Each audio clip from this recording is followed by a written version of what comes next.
വ്യക്തി ജീവിതങ്ങളെ രൂപാന്തരപ്പെടുത്തുന്നതാണ് സുവിശേഷം. കഴിഞ്ഞ നാളുകളിൽ സുവിശേഷത്തിന്റെ ശബ്ദം മുഴങ്ങി ചെന്നത് മുഖാന്തരം ആഫ്രിക്കൻ വനാന്തരങ്ങളിലെ നരഭോജികൾ നരസ്നേഹികളായി തീർന്നു. ഇന്ന് ജയിലറകളിൽ ആർക്കും കീഴടങ്ങാത്ത കുറ്റവാളികളായ മനുഷ്യരെ ഈ സുവിശേഷം രൂപാന്തരപ്പെടുത്തിക്കൊണ്ടിരിക്കുകയാണ്. അങ്ങനെയെങ്കിൽ ഇന്ന് രാത്രി ദൈവത്തിന്റെ വചനം, ഈ സുവിശേഷം ഈ ദേശത്ത് മുഴങ്ങുമ്പോൾ ഞാൻ വിശ്വസിക്കുന്നതിൽ വിളിച്ചു പറയട്ടെ, ഈ ദേശത്ത് വ്യാപരിക്കുന്ന അന്ധകാരത്തിന്റെ ശക്തികൾ ഈ ദൈവവചനത്തിന് മുമ്പിൽ കീഴടങ്ങാൻ പോകുകയാണ്. നാം എത്ര ശക്തമായി ദൈവത്തിന്റെ വചനം വിളിച്ചു പറഞ്ഞാലും അതിനെ തകർക്കുവാൻ നിൽക്കുന്ന ശത്രുവിന്റെ പോരുകളെ ദൂരെ കണ്ടുകൊണ്ട് അതിനെ ശാസിപ്പാൻ അധികാരമുള്ള ദൈവപുത്രൻ ഇന്ന് രാത്രി നമ്മുടെ നാട്ടിൽ കടന്നു വന്നിട്ടുണ്ട്. ഈ സുവിശേഷം അനേക ജീവിതങ്ങൾക്ക് രൂപാന്തരം വരുത്തിക്കൊണ്ടിരിക്കുന്നു. ഇന്ന് രാത്രിയിലും ഈ സുവിശേഷം ഇവിടെ വിളിച്ചു പറയുന്നത് കൊണ്ട് ഞാൻ വിശ്വസിക്കുന്നത് പറയാം, നിങ്ങളുടെ ജീവിതത്തിലും ദൈവം രൂപാന്തരം വരുത്തുന്ന ശക്തൻ തന്നെയും. ഞാൻ ചോദിക്കട്ടെ, ഇന്ന് രാത്രി ആരാരും കെട്ടപ്പെടുവാൻ കഴിയാത്തൊരു മുറിവുമായിട്ടാണോ നിങ്ങൾ ദൈവസന്നിധിയിൽ വന്നിരിക്കുന്നത്? അങ്ങനെയെങ്കിൽ ഈ യോഗം കഴിയുമ്പോൾ നിന്റെ മുറിവ് കെട്ടുന്ന ഒരു യേശുവിനെ നീ കൂടെ കൊണ്ടുപോകണം. നീ ഭാരപ്പെട്ട് ആരോടും തുറന്നു പറയാൻ കഴിയാത്ത ഒരു ഭാരത്തോടും കൂടെ ഈ ഹോളിന്റെ ഉള്ളിലോ ഈ ചുറ്റുപാടുകളിൽ എവിടെയെങ്കിലും നിന്ന് നീ ദൈവവചനം ശ്രവിക്കുന്നുവെങ്കിൽ മടങ്ങി പോകുമ്പോൾ നീ വന്നതുപോലെയല്ല, ഈ രക്ഷകനെ നിന്റെ ഉള്ളിൽ സ്വീകരിച്ചു വേണം ഈ ദേശം വിട്ട് മടങ്ങി പോകുവാൻ. അങ്ങനെയെങ്കിൽ ദൈവമക്കൾ പ്രാർത്ഥിച്ചുകൊണ്ടിരിക്കണം. ചില ഹൃദയങ്ങളിൽ ദൈവത്തിന്റെ രൂപാന്തരം വരുത്തുവാൻ പോകുകയാണ്. ഞാൻ വിളിച്ചു പറയട്ടെ, എന്റെ മുറിവ് കെട്ടുന്ന സ്വർഗം ഇന്ന് രാത്രി വെളിപ്പെട്ടു വന്നുകൊണ്ടിരിക്കുകയാണ്. സാക്ഷര കേരളം എന്നറിയപ്പെടുന്ന ഈ കേരളത്തിൽ ഇന്ന് ആത്മഹത്യകളുടെ കണക്കുകൾ വളരെ കൂടുതലാണ്. ഇന്ന് 21ാം നൂറ്റാണ്ടിൽ ആത്മഹത്യ ഒരു ഔട്ട് ഓഫ് ഫാഷനായിട്ട് കൂട്ടയാത്മഹത്യകളും കൂട്ടക്കൊലപാതകങ്ങളും അങ്ങോളം ഇങ്ങോളം നടന്നുകൊണ്ടിരിക്കുക. ഞാൻ ചോദിക്കട്ടെ, ഇവരാരും സുവിശേഷം കേട്ടിട്ടില്ലേ? ഉണ്ട്, കേട്ടിട്ടുണ്ടെങ്കിലും അവരുടെ ഹൃദയത്തിൽ അത് രൂപാന്തരം വരുത്തിയില്ല. രാത്രി ഞാൻ ദൈവത്തിന്റെ വചനവുമായി നിങ്ങളുടെ മുൻപിൽ നിൽക്കുമ്പോൾ ഞാൻ ദൈവാത്മാവിൽ വിളിച്ചു പറയട്ടെ, ആത്മഹത്യക്ക് വേണ്ടി കൊതിക്കുന്ന ആരെങ്കിലും ഇന്ന് രാത്രി ഈ ദൈവത്തിന്റെ വചനത്തിന്റെ ശബ്ദം കേൾക്കുന്നെങ്കിൽ നിന്നെ സ്നേഹിക്കുന്ന ഒരു ദൈവപുത്രനെയാണ് ഇവിടെ വെളിപ്പെടുത്താൻ പോകുന്നത്. ഒരു കുപ്പി വിഷവും ഒരു പാത്രം ഐസ്ക്രീമും കൊണ്ട് അവസാനിപ്പിക്കേണ്ടതല്ല ദൈവം നിനക്ക് തന്ന വിലയേറിയ ജീവിതം. ഒന്നിനും ആത്മഹത്യ ഒരു പരിഹാരമല്ല. നാടുകളായി നീ കുടുംബമായി ചേർന്ന് വിഷത്തിന് വേണ്ടി ഒരു ഐസ്ക്രീം കപ്പിന് വേണ്ടി ആഗ്രഹിക്കുന്നെങ്കിൽ ഇന്ന് രാത്രി ദൈവത്തിന്റെ ആത്മാവ് വിളിച്ചു പറയുന്നു, എന്നെ കേൾക്കുന്ന വ്യക്തി ജീവിതമേ, നിന്റെ ഹൃദയത്തിന്റെ ഭാഗത്ത് പിശാച് കൊണ്ടുവരുന്ന ഈ ചിന്തയെ നിനക്ക് ജയിക്കാൻ കഴിയും. അതിനുവേണ്ടി നീ എന്ത് ചെയ്യണം? ഒന്നും ചെയ്യണ്ട. ദൈവത്തിന്റെ വചനം ഇന്ന് രാത്രി പറയുമ്പോൾ ഞാൻ സോമനസാൽ ഏറ്റെടുത്താൽ നിനക്കൊരു വിടുതൽ ലഭിക്കാൻ പോവുകയാണ്. അമേരിക്കയിൽ നടന്ന ഒരു സംഭവം ഞാൻ ഇങ്ങനെ വായിച്ചിട്ടുണ്ടെന്ന് പറഞ്ഞുകൊണ്ട് ഞാൻ സന്ദേശത്തിലേക്ക് കടക്കുവാൻ ആഗ്രഹിക്കുന്നു. ചില യുവാക്കന്മാർ ഒന്നിച്ച് ചേർന്നിരുന്ന് അവർ ചീട്ട് കളിക്കാൻ ആരംഭിച്ചു. ചില മണിക്കൂറുകൾ കഴിഞ്ഞപ്പോൾ രണ്ടുപേർ തമ്മിൽ വഴക്കുണ്ടായിട്ട് ഒരുവൻ തന്റെ കയ്യിലിരുന്ന റിവോൾവർ ഉപയോഗിച്ച് മറ്റവനെ വെടിവെച്ച് കൊന്നു. ആ മനുഷ്യനെ കൊന്നതിന്റെ പേരിൽ ഈ മനുഷ്യനെ ജയിലിൽ കൊണ്ടടച്ചു, വധശിക്ഷയ്ക്ക് വേണ്ടി വിധിച്ചു. ആ ദേശത്തുള്ളവരെല്ലാം ചേർന്നൊരു മെമ്മോറാണ്ടം എഴുതി ഒപ്പിട്ട് ഗവർണർക്ക് കൊണ്ടു കൊടുത്തു. ഈ പയ്യനൊരു പാവം ആളാണ്, അവന്റെ അന്നേരത്തെ ദേശത്തിന് അവൻ ചെയ്തതാണ്, അവനൊരു ക്ഷമ അർഹിക്കുന്നു, അതുകൊണ്ട് കൊടുക്കണമെന്ന് പറഞ്ഞു. ഗവർണർ ഇതെല്ലാം വായിച്ച് ദേശത്തിന്റെ മെമ്മോറാണ്ടം കണ്ടപ്പോൾ ഇവനെ രക്ഷിക്കാമെന്നുള്ള താല്പര്യത്തിൽ ഈ മെമ്മോറാണ്ടവും കയ്യിൽ പിടിച്ച് മറു കയ്യിൽ ഇവനെ സ്വതന്ത്രനാക്കുവാനുള്ള ഓർഡറും കയ്യിൽ വെച്ചുകൊണ്ട് ഈ മനുഷ്യനൊരു പുരോഹിതന്റെ വേഷത്തിൽ ഈ ഗവർണർ ജയിലിന്റെ വാതിൽക്കലെത്തി. ജയിലിന്റെ വാതിൽക്കൽ നിന്നുകൊണ്ട് അകത്തേക്ക് നോക്കിയപ്പോൾ വളരെ ഭാരപ്പെട്ട് നിരാശനായിരിക്കുന്ന യുവാവിനെ കണ്ടു. ഗവർണർ അവനെ മുട്ടി ഇങ്ങനെ വിളിച്ചിട്ട് പറഞ്ഞു, ഞാൻ നിന്നോടൊരു കാര്യം സംസാരിക്കാൻ വന്നതാണ്. അവൻ കോപിച്ചലറിയിട്ട് പറഞ്ഞു, എനിക്ക് നിന്റെ ഒരു കാര്യവും കേൾക്കണ്ട, പൊക്കോളാൻ പറഞ്ഞു. പല പ്രാവശ്യം പറഞ്ഞു, എനിക്ക് നിന്നോടൊരു കാര്യം സംസാരിക്കണം, വേണ്ട, എനിക്ക് കേൾക്കണ്ടെന്ന് പറഞ്ഞു. അവസാനം ആ മനുഷ്യൻ, ആ പുരോഹിതന്റെ വേഷത്തിൽ വന്ന ഗവർണർ അവരെ സ്വതന്ത്രനാക്കുവാൻ വേണ്ടി കൊണ്ടുവന്ന പ്രമാണവുമായി അവൻ മടങ്ങിപ്പോയി. അവന്റെ അടുക്കൽ ആൾക്കാർ ചെന്ന് ചോദിച്ചപ്പോൾ ഗവർണർ പറഞ്ഞു, ഇനി ഒരു വിധത്തിലും ഞാൻ അവന്റെ ശിക്ഷ ഒഴിവാക്കുകയില്ല. എന്നാൽ അവനെ വധശിക്ഷയ്ക്ക് വിധിച്ചു. വധശിക്ഷയ്ക്ക് വേണ്ടി കൊണ്ടുപോകുന്നതിന് മുൻപ് അധികാരികൾ അവനോട് ചോദിച്ചു, ഈ രാജ്യത്തിലെ ചെറുപ്പക്കാരോട് നിനക്ക് എന്തെങ്കിലും അവസാനമായിട്ട് പറയുവാനുണ്ടോ? അവൻ പറഞ്ഞത് ഇങ്ങനെയാണ്, എനിക്ക് ചെറുപ്പക്കാരോട് ഒരു കാര്യം പറയുവാനുണ്ട്. ഞാൻ തെറ്റ് ചെയ്തത് കൊണ്ടല്ല ഇപ്പോൾ വധശിക്ഷയ്ക്ക് വിധിക്കപ്പെട്ടിരിക്കുന്നത്. സ്വതന്ത്രമാക്കിയ ഗവർണറുടെ ഉത്തരവിനെ ഞാൻ അംഗീകരിക്കാതിരുന്നത് കൊണ്ടാണ്. ഇന്ന് രാത്രി ഞാൻ ദൈവത്തിന്റെ ആത്മാവിൽ നിങ്ങളോട് പറയട്ടെ, ദൈവം ഒരു സ്വതന്ത്രമാക്കുന്ന പ്രമാണം നമുക്ക് നൽകി കഴിഞ്ഞു. 2000 വർഷങ്ങൾക്ക് മുൻപ് തന്റെ പുത്രനിലൂടെ സ്വാതന്ത്ര്യം വരുത്തുവാൻ കഴിയുന്ന ദൈവിക പ്രമാണം നൽകിയിട്ടും അതിനെ അംഗീകരിക്കുവാൻ കഴിയാതെ പിന്നെയും പാപത്തിന്റെ അടിമത്തത്തിൽ നീ യാത്ര ചെയ്യുന്നെങ്കിൽ നിന്നെ രക്ഷിപ്പാൻ ആർക്കും കഴിയില്ല. എന്നാൽ ഇന്ന് രാത്രിയും സമയം വൈകിട്ടില്ല. നീ വിശ്വസിക്കുന്നെങ്കിൽ നിനക്ക് വേണ്ടി പുത്രൻ ഇന്നും ആ സ്വതന്ത്രമാക്കുന്ന പ്രമാണം ഇവിടെ വെളിപ്പെടുത്താൻ പോകുകയാണ്. നാം വായിച്ച വാക്യത്തിലേക്ക് മടങ്ങി വരട്ടെ. ഏക മനുഷ്യനാൽ പാപവും പാപത്താൽ മരണവും ലോകത്തിലേക്ക് കടന്നു വന്നു. നാം സേവിക്കുന്ന ദൈവം ആരാണെന്നറിയാമോ? സ്വർഗത്തിലും ഭൂമിയിലും കാണപ്പെടുന്നവയും കാണപ്പെടാത്തവയുമായ സകലത്തെയും സൃഷ്ടിച്ച അദൃശ്യനും നിത്യനുമായ ഒരു ദൈവത്തെയാണ് ഇന്ന് രാത്രി ഇവിടെ ഉയർത്തുന്നത്. അവൻ ആരാണെന്നറിയാമോ? അഖിലാണ്ട കടാഹങ്ങളെ അവൻ സൃഷ്ടിച്ചവനാണ്. അവൻ പേര് വിളിച്ച ഓരോ സൃഷ്ടികളെയും സൃഷ്ടിച്ചതാണ്. മാത്രവുമല്ല, ഇന്ന് വരെ ലോകത്തിലെ ഒരു ശാസ്ത്രജ്ഞന്മാർക്കും എണ്ണി തിട്ടപ്പെടുത്തുവാൻ പോലും കഴിയാതിരിക്കുന്ന നക്ഷത്ര സമൂഹത്തെ നോക്കിക്കൊണ്ട് അവയെ പേര് ചൊല്ലി വിളിച്ച് സംഖ്യാക്രമത്തിൽ പുറപ്പെടുവിക്കുന്ന ഒരു ദൈവത്തെയാണ് രാത്രി ഇവിടെ പ്രസംഗിക്കുന്നത്. അത് മാത്രവുമല്ല, അവൻ ഭൂമിയിലെ പൊടിയെ നാഴിയിൽ കൊള്ളിക്കുന്നവനാണ്. പർവ്വതങ്ങളെ ഉല്ലാസിൽ തൂക്കുന്നവനാണ്. സമുദ്രത്തിലെ വെള്ളത്തെ കൂമ്പാരമായി കൂട്ടുന്നവനാണ്. ഇത്ര വലിയ ഒരു ദൈവത്തെ സേവിക്കാൻ ഭാഗ്യം ലഭിച്ചവർക്കായി ദൈവത്തെ സ്തുതിക്കുന്നു. ഇന്ന് രാത്രി അതിനുള്ള ഭാഗ്യം ലഭിച്ചില്ലെങ്കിൽ മരവും മണ്ണും കല്ലും കൊണ്ടുള്ള വിഗ്രഹങ്ങൾക്ക് നിങ്ങളുടെ പ്രാർത്ഥനയുടെ ശബ്ദം കേൾക്കുവാൻ കഴിയാതെ, നിങ്ങൾ സംസാരിക്കുന്ന മനസ്സിലാക്കുവാൻ കഴിയാതിരിക്കുമ്പോൾ, നിങ്ങളുടെ ഹൃദയത്തിന്റെ ഉൾഭൂമികളെ ആരാഞ്ഞറിയുന്ന നിന്റെ വേദനയുടെ അർത്ഥം അതിന്റേതായ നിലയിൽ തൂക്കി മനസ്സിലാക്കി നിനക്കൊരാശ്വാസം നൽകുവാൻ ഇന്ന് രാത്രി ആ ദൈവം ഇവിടെ കടന്നു വന്നിട്ടുണ്ട്. ഈ ദൈവം തന്റെ സ്വന്തം സ്വരൂപത്തിലും സാദൃശ്യത്തിലും മനുഷ്യനെ സൃഷ്ടിച്ചു. ഒരുപാട് കാര്യങ്ങൾ നാം മനുഷ്യന്റെ ഉൽപ്പത്തിയെ കുറിച്ച് കേട്ടിട്ടുണ്ട്, പരിണാമമാണെന്നും മറ്റും. ഞാൻ അതിലേക്ക് കടക്കുന്നില്ല. എന്നാൽ വേദപുസ്തകം അതിന്റെ യാഥാർത്ഥ്യത്തിലേക്ക് വിരൽ ചൂണ്ടുന്നു. അവൻ നിലത്തിലെ പൊടിയിൽ നിന്ന് കൈകൊണ്ട് മനുഷ്യനെ മെനഞ്ഞുണ്ടാക്കി. മറ്റുള്ള സൃഷ്ടികളെ വരട്ടെ എന്ന് പറഞ്ഞപ്പോൾ കൽപ്പിച്ചപ്പോൾ വന്നതുപോലെയല്ല, അവൻ തന്റെ സ്വന്തം സ്വരൂപത്തിലും സാദൃശ്യത്തിലും സൃഷ്ടിച്ച മനുഷ്യരാണ് നാം ഓരോരുത്തരും. അങ്ങനെ ദൈവവുമായി അവന്റെ കൂട്ടായ്മയിൽ അവന്റെ സാന്നിധ്യം അനുഭവിച്ചുകൊണ്ട് ദൈവിക തേജസ്സും ദൈവ സാന്നിധ്യവും അനുഭവിച്ച ആദ്യ മനുഷ്യരായ ആദാമും ഹവ്വയും സാത്താന്റെ കരങ്ങളിൽ അകപ്പെട്ട് ആ തോട്ടത്തിനകത്ത് വെച്ച് അവർ നഗ്നരെന്നവർ തിരിച്ചറിഞ്ഞു. എന്നാൽ ദൈവ സാന്നിധ്യം അനുഭവിച്ച മനുഷ്യരെ ആ ഏദൻ തോട്ടത്തിൽ നിന്ന് പാപത്തിന്റെയും മരണത്തിന്റെയും അധീനരാൽ ദൈവം ഇറക്കി വിട്ടു. ഇതൊന്നും നമുക്ക് പെട്ടെന്ന് സന്തോഷം തരുന്ന കാര്യമല്ല. എന്നാൽ പാപത്തിന്റെയും മരണത്തിന്റെയും അധീനരായിരുന്ന മനുഷ്യവർഗത്തിനു വേണ്ടി ദൈവം എന്ത് ചെയ്തു എന്നുള്ളതാണ് നമുക്ക് സന്തോഷം തരുന്നത്. എന്താണ് പാപം? ദൈവത്തിന്റെ കൽപ്പനയുടെ ലംഘനമാണ് പാപം. നാം ഓർക്കും മദ്യപാനികളാണ് പാപികൾ. മറ്റുള്ള എന്തെങ്കിലും ദുഷ്പ്രവർത്തികൾ ചെയ്യുന്ന ചിലരെ നാം പാപത്തിന്റെ ലിസ്റ്റിൽ മുദ്രയടിച്ചു വെച്ചിരിക്കുന്നു. ഇന്ന് രാത്രി ദൈവം പറയുന്നു, അങ്ങനെയുള്ള മദ്യപന്മാർ പാപികൾ തന്നെ.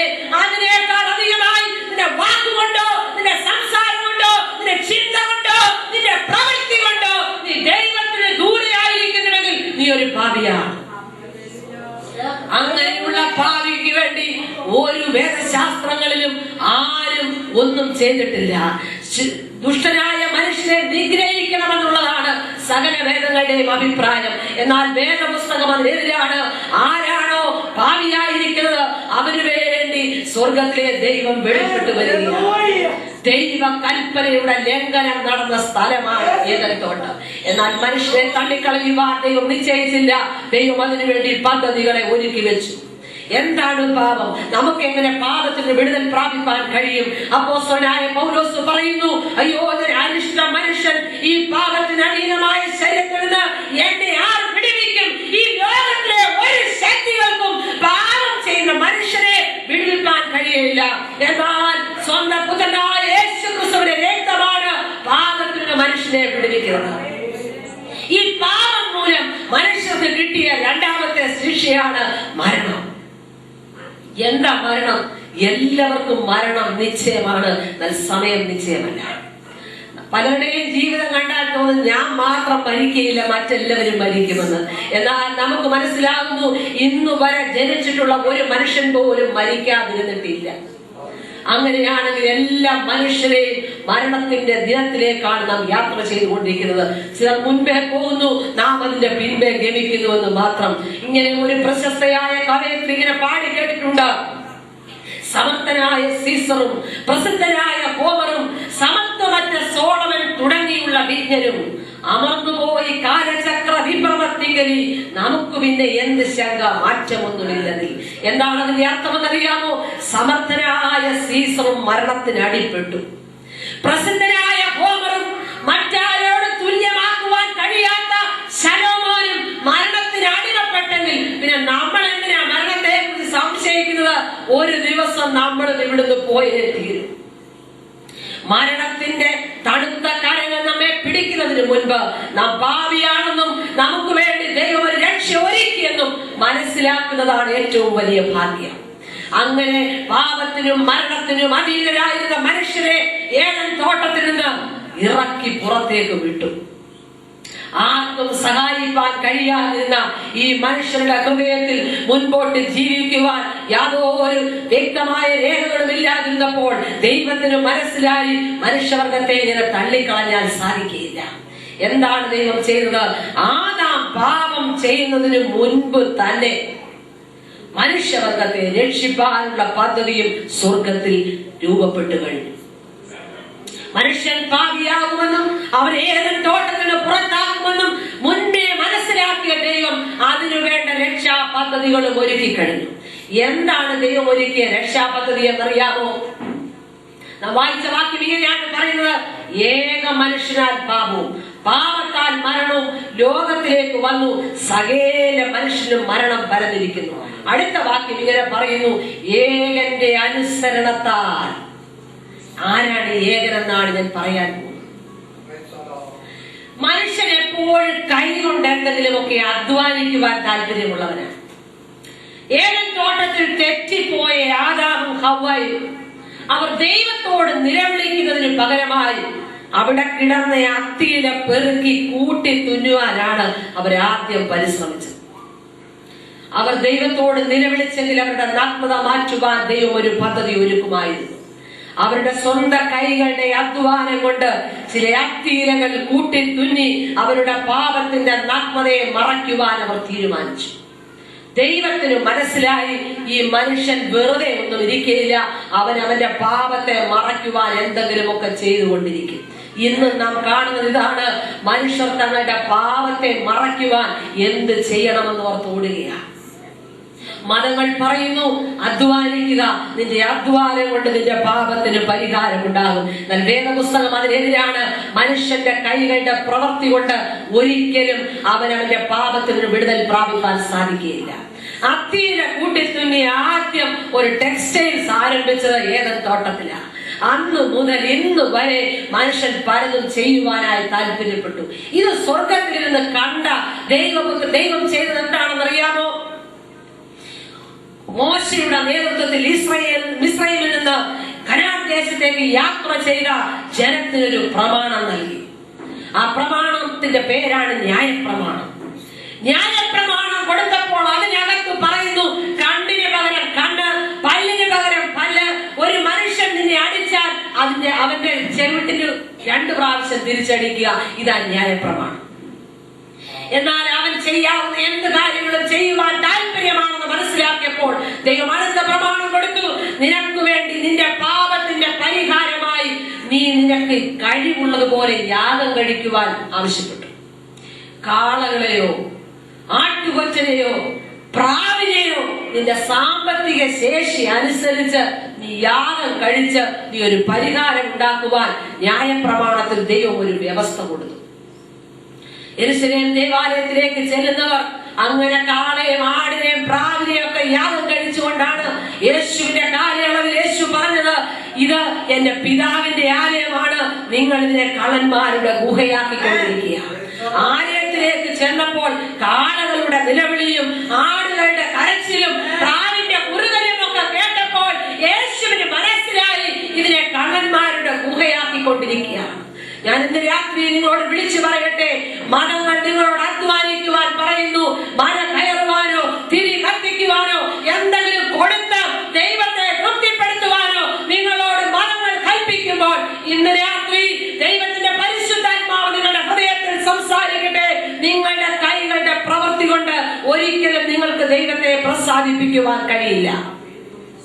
നിങ്ങൾ കൊടുക്കുന്ന നിസ്സാരമായ എന്തെങ്കിലും കൊണ്ട് തൃപ്തിയാകുന്നവരല്ല സ്വർഗത്തിലെ ദൈവം. മനുഷ്യൻ പാപിയാണെന്നും അവന്റെ പാപത്തിന്റെ ഫലമായി അവന്റെ അധ്വാനം കൊണ്ടും അവന്റെ വിയർപ്പൊഴുക്കി ഉണ്ടാക്കുന്ന എന്തെങ്കിലും കൊടുത്ത് പ്രസാദിക്കുന്നവരല്ല എന്റെ സ്വർഗത്തിലെ ദൈവം. അവന് വേണ്ടത് നിന്റെ കൈകളുടെ പ്രവൃത്തിയല്ല, നിന്നെയാണെന്ന് മറന്നുപോകരുത്. അങ്ങനെ കാളകളെയും ആടുകളെയും പ്രാവിനെയും ഒക്കെ യാഗം കഴിച്ചു പോയ മനുഷ്യർക്ക് കുറെ നാളുകൾ കഴിയുമ്പോൾ പാപത്തെ കുറിച്ചുള്ള ഓർമ്മ ഉണ്ടാകുന്നുവെന്നല്ലാതെ ഇതിനൊരു പരിഹാരം ലഭിക്കുന്നില്ലെന്ന് അവർ മനസ്സിലായി.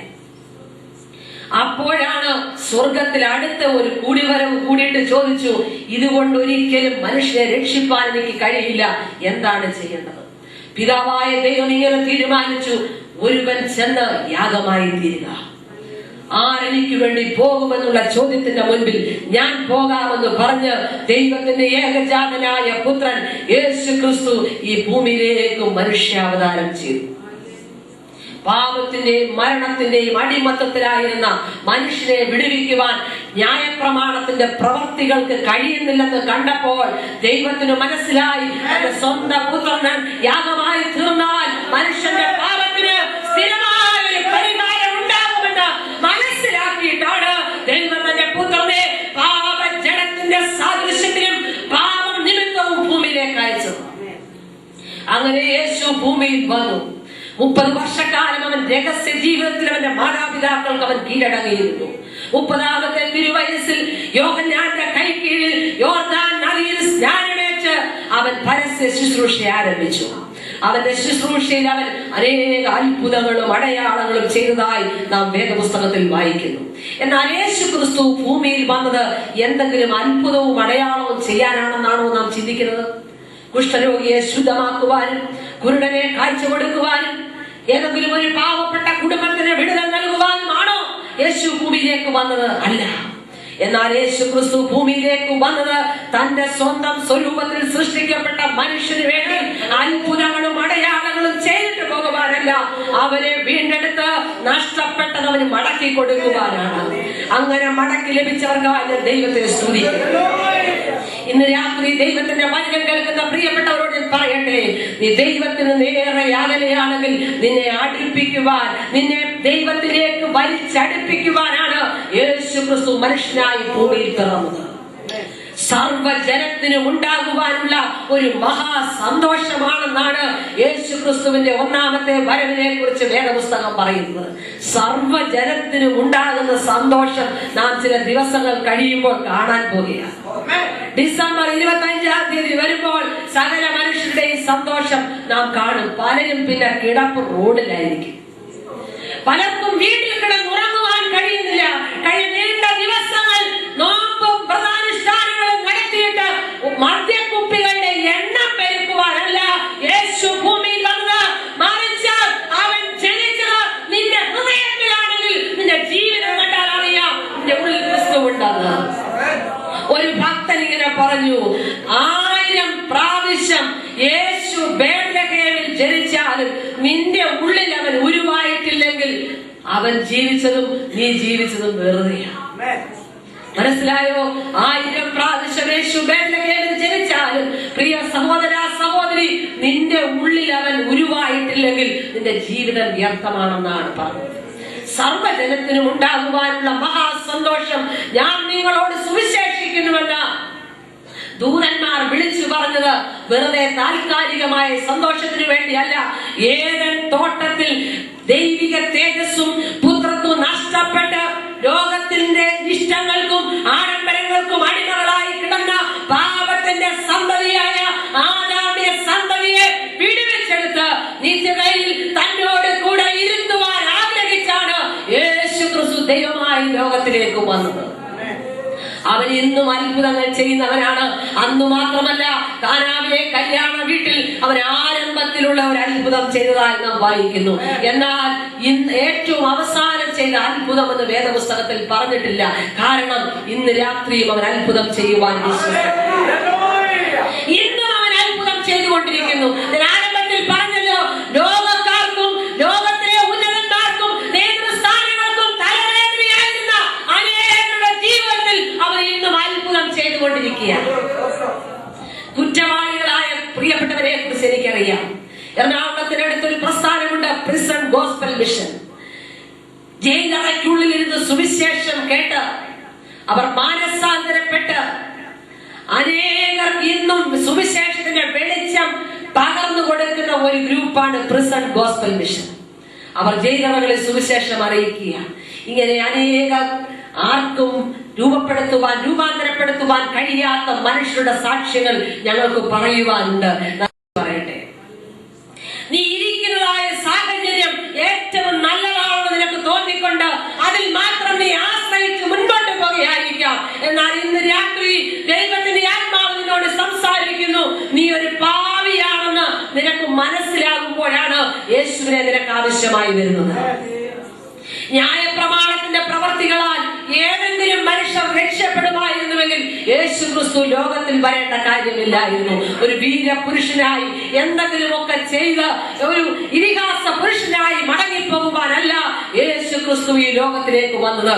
അവൻ വന്നത് എന്റെയും നിന്റെയും പാപത്തിന്റെ അടിമപ്പെട്ട ജീവിതത്തില് രൂപാന്തരം വരുത്തി നമ്മെ കൊണ്ട് പോകുവാനാണെന്ന് ഞാൻ പറഞ്ഞല്ലോ. അങ്ങനെ യേശു ക്രിസ്തു ഭൂമിയിൽ വന്ന് അവൻ 33 തിരുവയസ്സ് വരെ ജീവിച്ചു.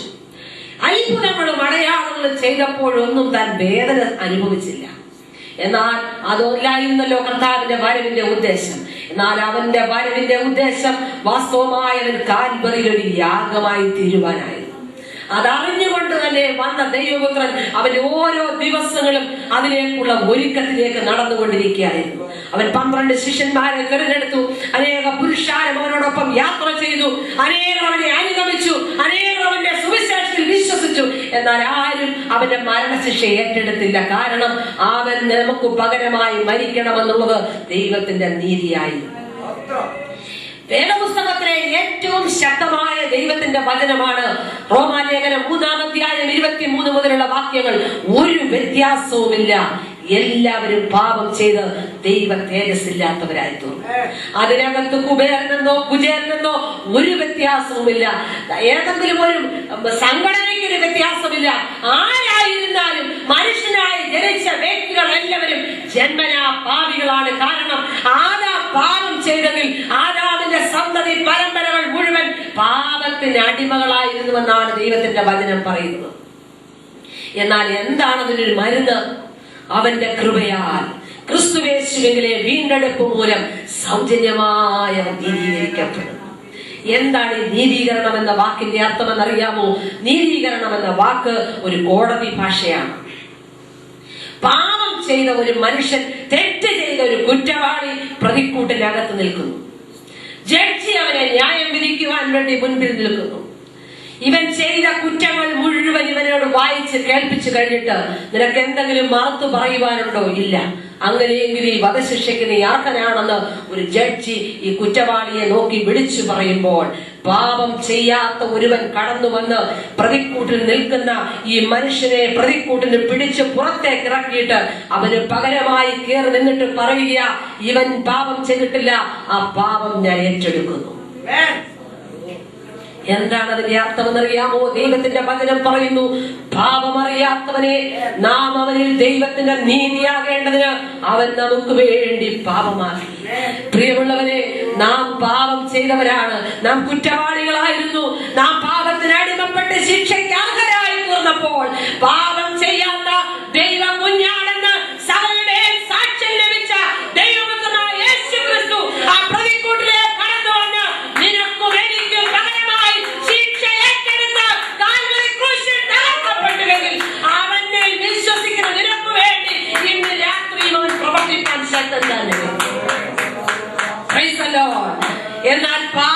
ചെയ്ത കുറ്റവാളി, ശിക്ഷയ്ക്ക് അർഹനായവൻ ആ പ്രതിക്കൂട്ടിന് പുറത്തേക്ക് ഇറങ്ങുന്നത് നീതീകരിക്കപ്പെട്ടവനായിട്ടാണ്. അവൻ പാപം ചെയ്യാനിട്ടല്ല, അവന്റെ പാപം ഏറ്റെടുക്കുന്ന ഒരുവൻ അവിടെ വന്നതുകൊണ്ടാണ്. മനുഷ്യവർഗം മുഴുവൻ പാപത്തിന്റെ അടിമകളായി ഏത് വിലയും നഷ്ടമായി പോകേണ്ട സ്ഥാനത്ത് എനിക്കും നിനക്കും വേണ്ടി കാൽവറി ക്രൂശിൽ പറഞ്ഞു, ഞാനിവന്റെ പാപം എന്റെ മേൽ ഏറ്റെടുത്ത് ഞാനൊരു കുറ്റവാളിയാകുന്നു, ഇവനെ സ്വതന്ത്രനായി നീതീകരിക്കപ്പെട്ടവനായി വിടുക. അവൻ പാപം ചെയ്തിട്ടില്ല. നമ്മൾ പാപം ചെയ്യാനിട്ടാണോ നാം നീതീകരിക്കപ്പെട്ടത്? അല്ല കേട്ടോ, അല്ല. നാം ഒരു പാപവും ചെയ്യുന്നില്ലെന്ന് നാം പറഞ്ഞേക്കാം. എന്നാൽ വാക്കുകൊണ്ടും പ്രവൃത്തി കൊണ്ടും പാപം ചെയ്യാത്ത ഒരു മനുഷ്യനുമില്ല. നാം എന്താണോ ഈ ജഡത്തിൽ ചെയ്ത പാപം, ആ പാപത്തെ മുഴുവനായി അതിന്റെ ശിക്ഷയോടുകൂടി ഏറ്റെടുത്ത് ദൈവപുത്രൻ ആ പ്രതിക്കൂട്ടിൽ നമുക്ക് വേണ്ടി കയറി നിൽക്കുകയാണ്. അതാണ് അപ്പോസ്തലനായ പത്രോസ് പറഞ്ഞത്, പാപമറിയാത്തവനെ നാം അവന് ദൈവത്തിന് നീതിയാകേണ്ടതിന് അവൻ നമുക്ക് വേണ്ടി പാപമാക്കി. അവന്റെ നീതി നമ്മുടെ മേൽ പകർന്നപ്പോൾ നാം അവനെ പാപിയാക്കി. അത് മനസ്സിലാക്കിയാൽ നമുക്ക് ദൈവത്തിനെ തകരാതിരിക്കാൻ കഴിയില്ല. കാരണം അവന്റെ നീതി, അവൻ നീതിമാന്മാരാക്കുവാനാണ് നമ്മെ തെരഞ്ഞെടുത്തത്. എന്നിട്ട് നമുക്ക് വേണ്ടി അവന്റെ നീതി തന്നിട്ട് അവൻ നമ്മുടെ കുറ്റത്തിന്റെ ശിക്ഷ ഏറ്റെടുത്തു. അങ്ങനെ യേശു ക്രിസ്തു ഭൂമിയിൽ 33 വയസ്സിന് ശേഷം കാൽവറി കൊലക്കളത്തിൽ അവനൊരു യാഗമായി തീർന്നു. ആരും അവനെ രക്ഷിപ്പാൻ വന്നില്ല. അവിടെ കിടന്നുകൊണ്ട് അവൻ അനേകം മൊഴികൾ ചൊല്ലിയിട്ട് ഏറ്റവും അവസാനത്തിൽ അവൻ ഇങ്ങനെ പറഞ്ഞു, സകലവും നിവർത്തിയായി. എന്താണ് അവന്റെ കൃപ എന്ന് പറയുന്നത്? അർഹതയില്ലാത്ത നമുക്ക് ദൈവം നൽകിയ ദാനമാണ് കൃപ. അവന്റെ കൃപയാൽ ക്രിസ്തുയേശുവിനെ വീണ്ടെടുപ്പ് മൂലം സൗജന്യമായി ദൈവം നമ്മെ നീതീകരിച്ചു. നമ്മെ നീതീകരിച്ചതിന് നാം ദൈവത്തിന് എന്താ കൊടുക്കേണ്ടത്? എന്റെ പോർച്ചിൽ കിടക്കുന്ന ഏറ്റവും വിലയേറിയ കാറ് ഞാൻ കൊടുത്തേക്കാം, ദൈവത്തിനത് വേണ്ട കേട്ടോ. എന്റെ ബാങ്കിലെ ബാലൻസ് ഏറ്റവും ഉന്നതമായിരിക്കാം, അത് കൊടുത്ത് നീ പ്രസാദിപ്പിക്കാം, അതെന്റെ ദൈവത്തിന് വേണ്ട. നിനക്ക് ഏറ്റവും വിലയേറിയത് തോന്നുന്നതിന്റെ സൗന്ദര്യമാണോ? അതും ദൈവത്തിന് വേണ്ട. എന്നാൽ ദൈവത്തിന്റെ വചനം പറയുന്നു, ഞാൻ വാതിൽക്കൽ നിന്ന് മുട്ടുന്നു, ആരെങ്കിലും എന്റെ ശബ്ദം കേട്ട് വാതിൽ തുറന്നാൽ ഞാൻ അവനോടും അവൻ എന്നോടും കൂടെ എത്താനും കഴിയും. അവൻ ഇടിച്ച് കയറി ആരുടെ ഹൃദയത്തിനകത്തേക്ക് കടക്കുകയില്ല. ശാന്തമായി അവൻ നമ്മുടെ ഹൃദയത്തിന്റെ വാതിൽക്കൽ ഇന്ന് രാത്രിയിലും മുട്ടിക്കൊണ്ടിരിക്കുക. ആരെന്റെ ശബ്ദം കേട്ട് വാതിൽ തുറക്കുമെന്നാണ് അവൻ ചോദിക്കുന്നത്.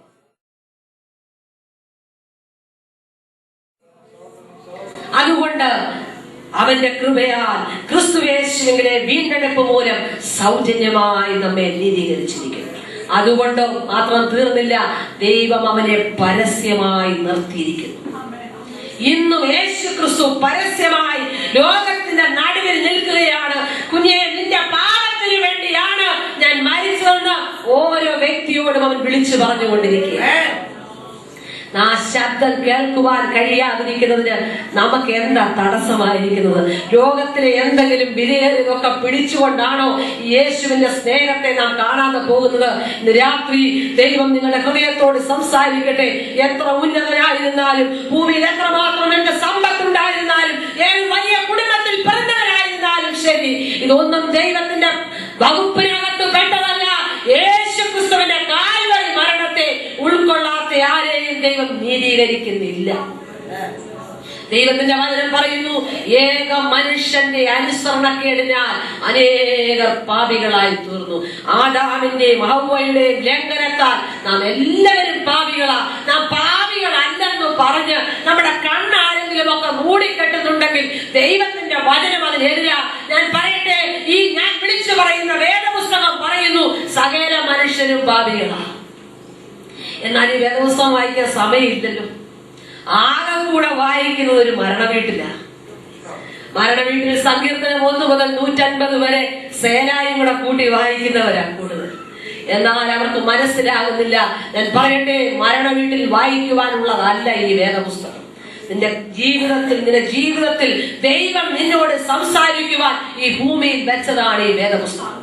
ഈ വേദപുസ്തകത്തിലൂടെ ദൈവം ഓരോ മനുഷ്യരോടും വ്യക്തിപരമായി സംസാരിച്ചു കൊണ്ടിരിക്കുകയാണ്. 2000 വർഷങ്ങൾക്ക് മുൻപ് നടന്ന ഒരു പഴഞ്ചൻ കഥയല്ല ഇവിടെ പറയുന്നത്.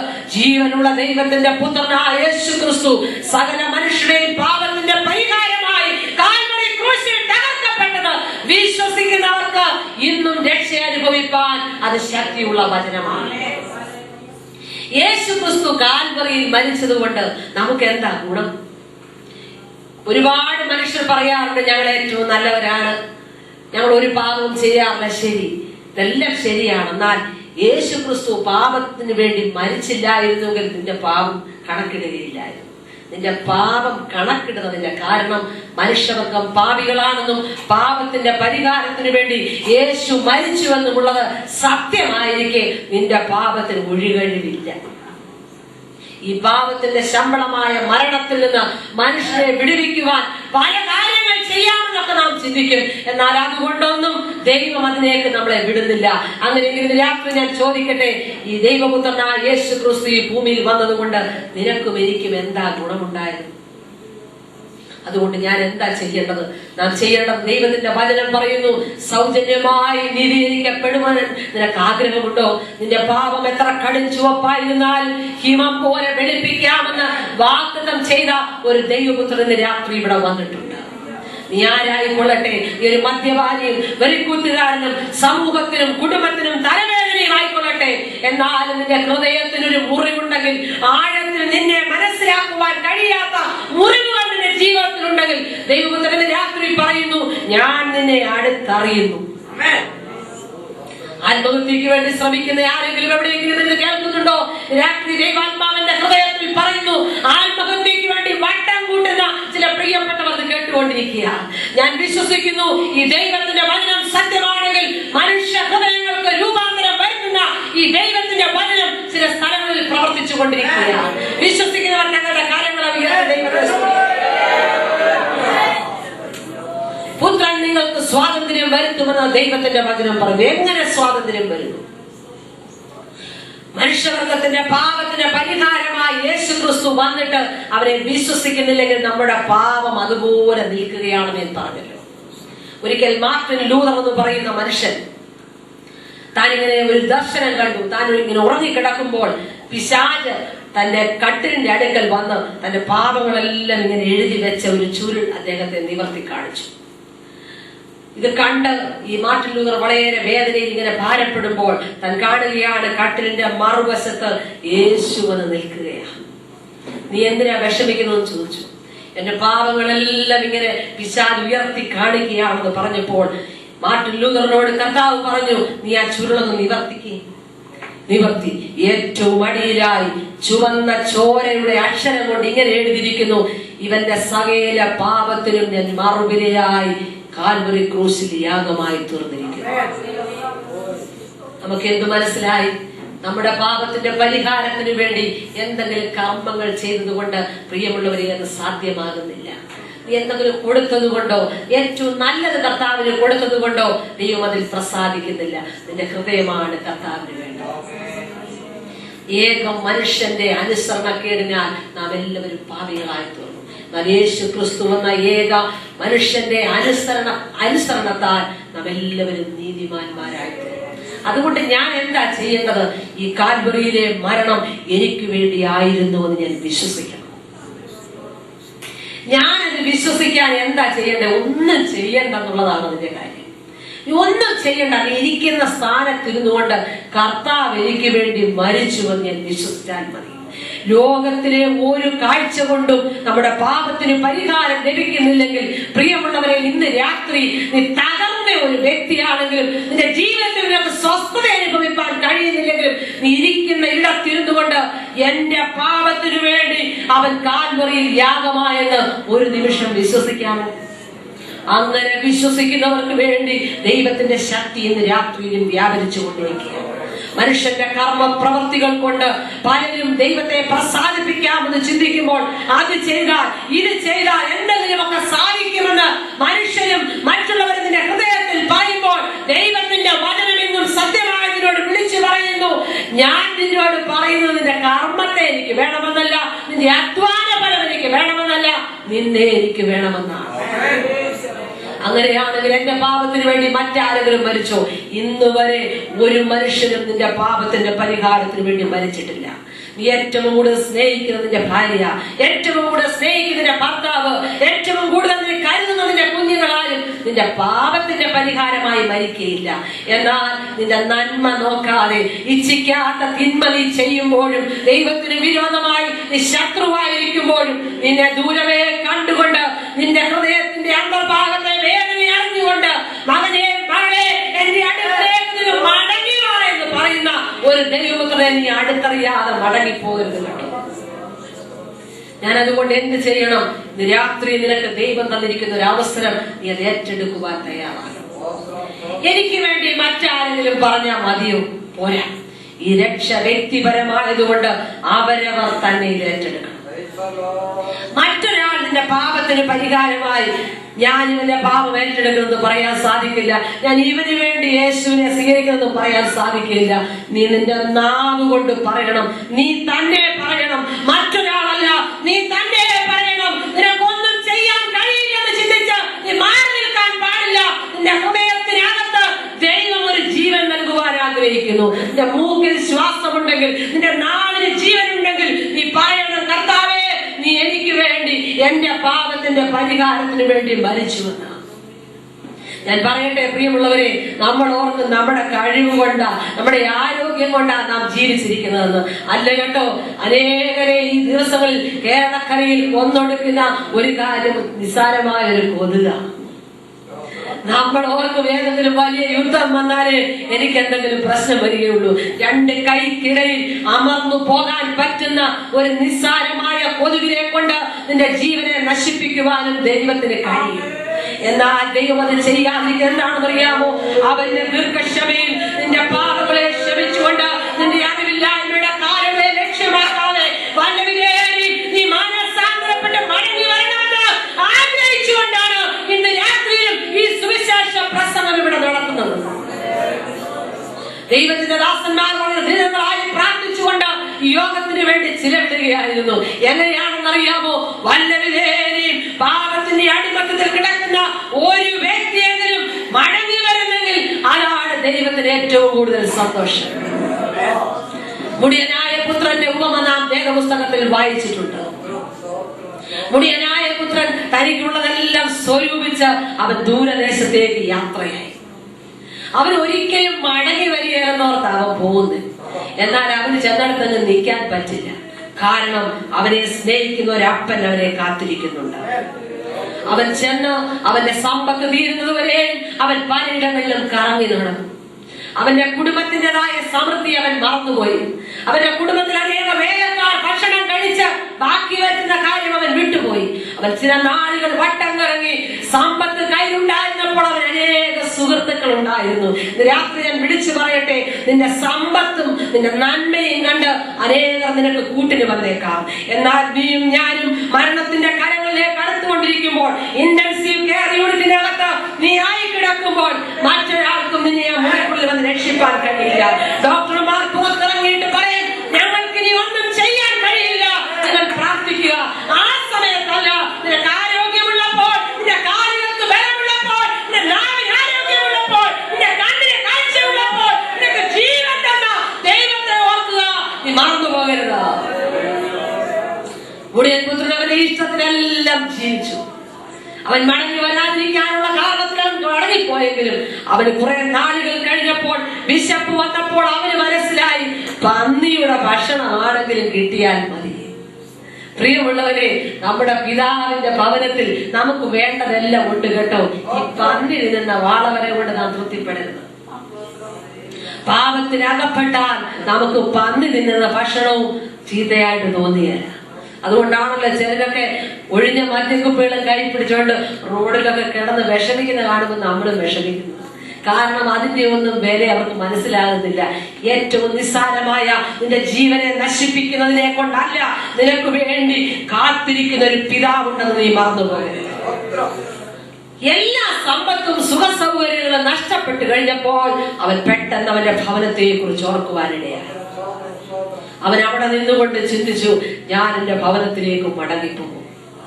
ഞാൻ എന്റെ ഭവനത്തിൽ കടന്നു ചെന്നാൽ ചിലപ്പോൾ എന്നെ പിതാവ് പുത്രനായി ചിലപ്പോൾ സ്വീകരിച്ചില്ലെന്ന് വരാം. എന്നാൽ ഭക്ഷണം ശേഷിപ്പിക്കുന്ന കൂലിക്കാരുടെ കൂട്ടത്തിൽ എന്നെ ആക്കുമല്ലോ. എന്നാൽ ഞാൻ പറയട്ടെ, ഇവൻ ഭവനത്തിൽ നിന്ന് പോയപ്പോൾ മുതൽ കണ്ണിൽ എണ്ണയൊഴിച്ച് ഇവന്റെ മടങ്ങി വരവിന് വേണ്ടി കാത്തിരിക്കുന്ന ഒരു പിതാവ് ആ ഭവനത്തിലുണ്ടായിരുന്നു. നീ ദൈവത്തെ വിട്ട് ദൂരെ സഞ്ചരിക്കുമ്പോഴും പാപത്തിന്റെ തൽക്കാല ഭോഗങ്ങളിൽ അകപ്പെട്ട് ദൈവത്തിനും മനുഷ്യർക്കും വിരോധമായ ജീവൻ നയിക്കുമ്പോഴും നീ ഇപ്പോൾ മടങ്ങി വരുമെന്നോർത്ത് നിന്നെ കാത്തിരിക്കുന്ന ഒരു ദൈവപുത്രനുണ്ടെന്ന് നീ മറന്നു പോകരുത്. അവൻ എന്തായാലും ഞാൻ എന്റെ ഭവനത്തിലേക്ക് മടങ്ങി പോവുകയാണെന്നൊരു തീരുമാനമെടുത്തു. അവൻ അവിടെ നിന്നൊരു പ്രാർത്ഥനയൊക്കെ പഠിച്ചു വെച്ചു. ഞാൻ അവിടെ ചെന്ന് എന്റെ അപ്പനോട് ഇങ്ങനെയൊക്കെ പറയും. പ്രിയമുള്ളവരെ, പറയേണ്ടി വന്നില്ല. ഇവൻ മടങ്ങി ചെല്ലുന്നത് ദൂരവേ കാണുമ്പോൾ ആ പിതാവ് അവൻ എന്റെ അടുക്കൽ വന്ന് എന്റെ കാലിൽ വീഴട്ടെ എന്നല്ല ചിന്തിച്ചത്. അവനോട് ഇറങ്ങി നഷ്ടപ്പെട്ടു പോയ മകനെ അവൻ ആലിംഗനം ചെയ്ത് ഭവനത്തിലേക്ക് മടക്കി കൊണ്ടുവന്നു. ഞാൻ ഇന്ന് രാത്രി പറയട്ടെ, നിനക്ക് വേണ്ടി കാത്തിരിക്കുന്ന ഒരു സ്വർഗീയ പിതാവുണ്ട്. നീ എത്ര പാപിയായിരുന്നാലും ആർക്കും വിടുവിപ്പാൻ കഴിയാത്ത തരത്തിലുള്ള കഠിനമായ പാപം ചെയ്ത വ്യക്തിയായിരുന്നാലും നിനക്ക് മടങ്ങി വരാനൊരു മനസ്സുണ്ടോ? നിന്റെ പ്രാർത്ഥനയുടെ ശ്രേഷ്ഠത കൊണ്ടോ ദാനധർമ്മത്തിന്റെ കൂടുതൽ കൊണ്ടോ ഒന്നുമല്ല. നീ മടങ്ങി വരാൻ താല്പര്യപ്പെടുന്നെങ്കിൽ നിനക്ക് വേണ്ടി അവൻ ഇന്ന് റെഡിയായി കാത്തിരിക്കുക. അവൻ മടങ്ങി വന്നപ്പോൾ അവന് ഒരുപാട് മുതൽ വിറ്റ് കളഞ്ഞവനാണ്. ഇവനൊന്നും കൊടുക്കണ്ടെന്നല്ല പറഞ്ഞത്. അവന്റെ കൈക്ക് മോതിരവും അവന് വേണ്ട അങ്കിയും അവന്റെ മരണം വരെ അവന് ജീവിക്കുവാനുള്ള ഭക്ഷണവും ഒക്കെ ആ ഭവനത്തിൽ അവന് വേണ്ടി കരുതി വെച്ചിട്ടുണ്ട്. അപ്പന്റെ ഭവനത്തിൽ നിന്ന് അകലെ യാത്ര ചെയ്യുന്ന സഹോദര, അപ്പന്റെ ഭവനം വിട്ട് ദൂരെ യാത്ര ചെയ്യുന്ന സഹോദരി, നിനക്ക് വേണ്ടിയാണ് അപ്പൻ കാത്തിരിക്കുന്നത്. നീ ഒന്ന് മടങ്ങി വരാമോ? നിന്റെ മടങ്ങി വരവിനെ ഓർത്ത് നാടുകളായി അനേകരെ നിന്റെ അടുക്കൽ പറഞ്ഞുവിട്ട് ആ പിതാവ് കാത്തിരിക്കുകയാണ്.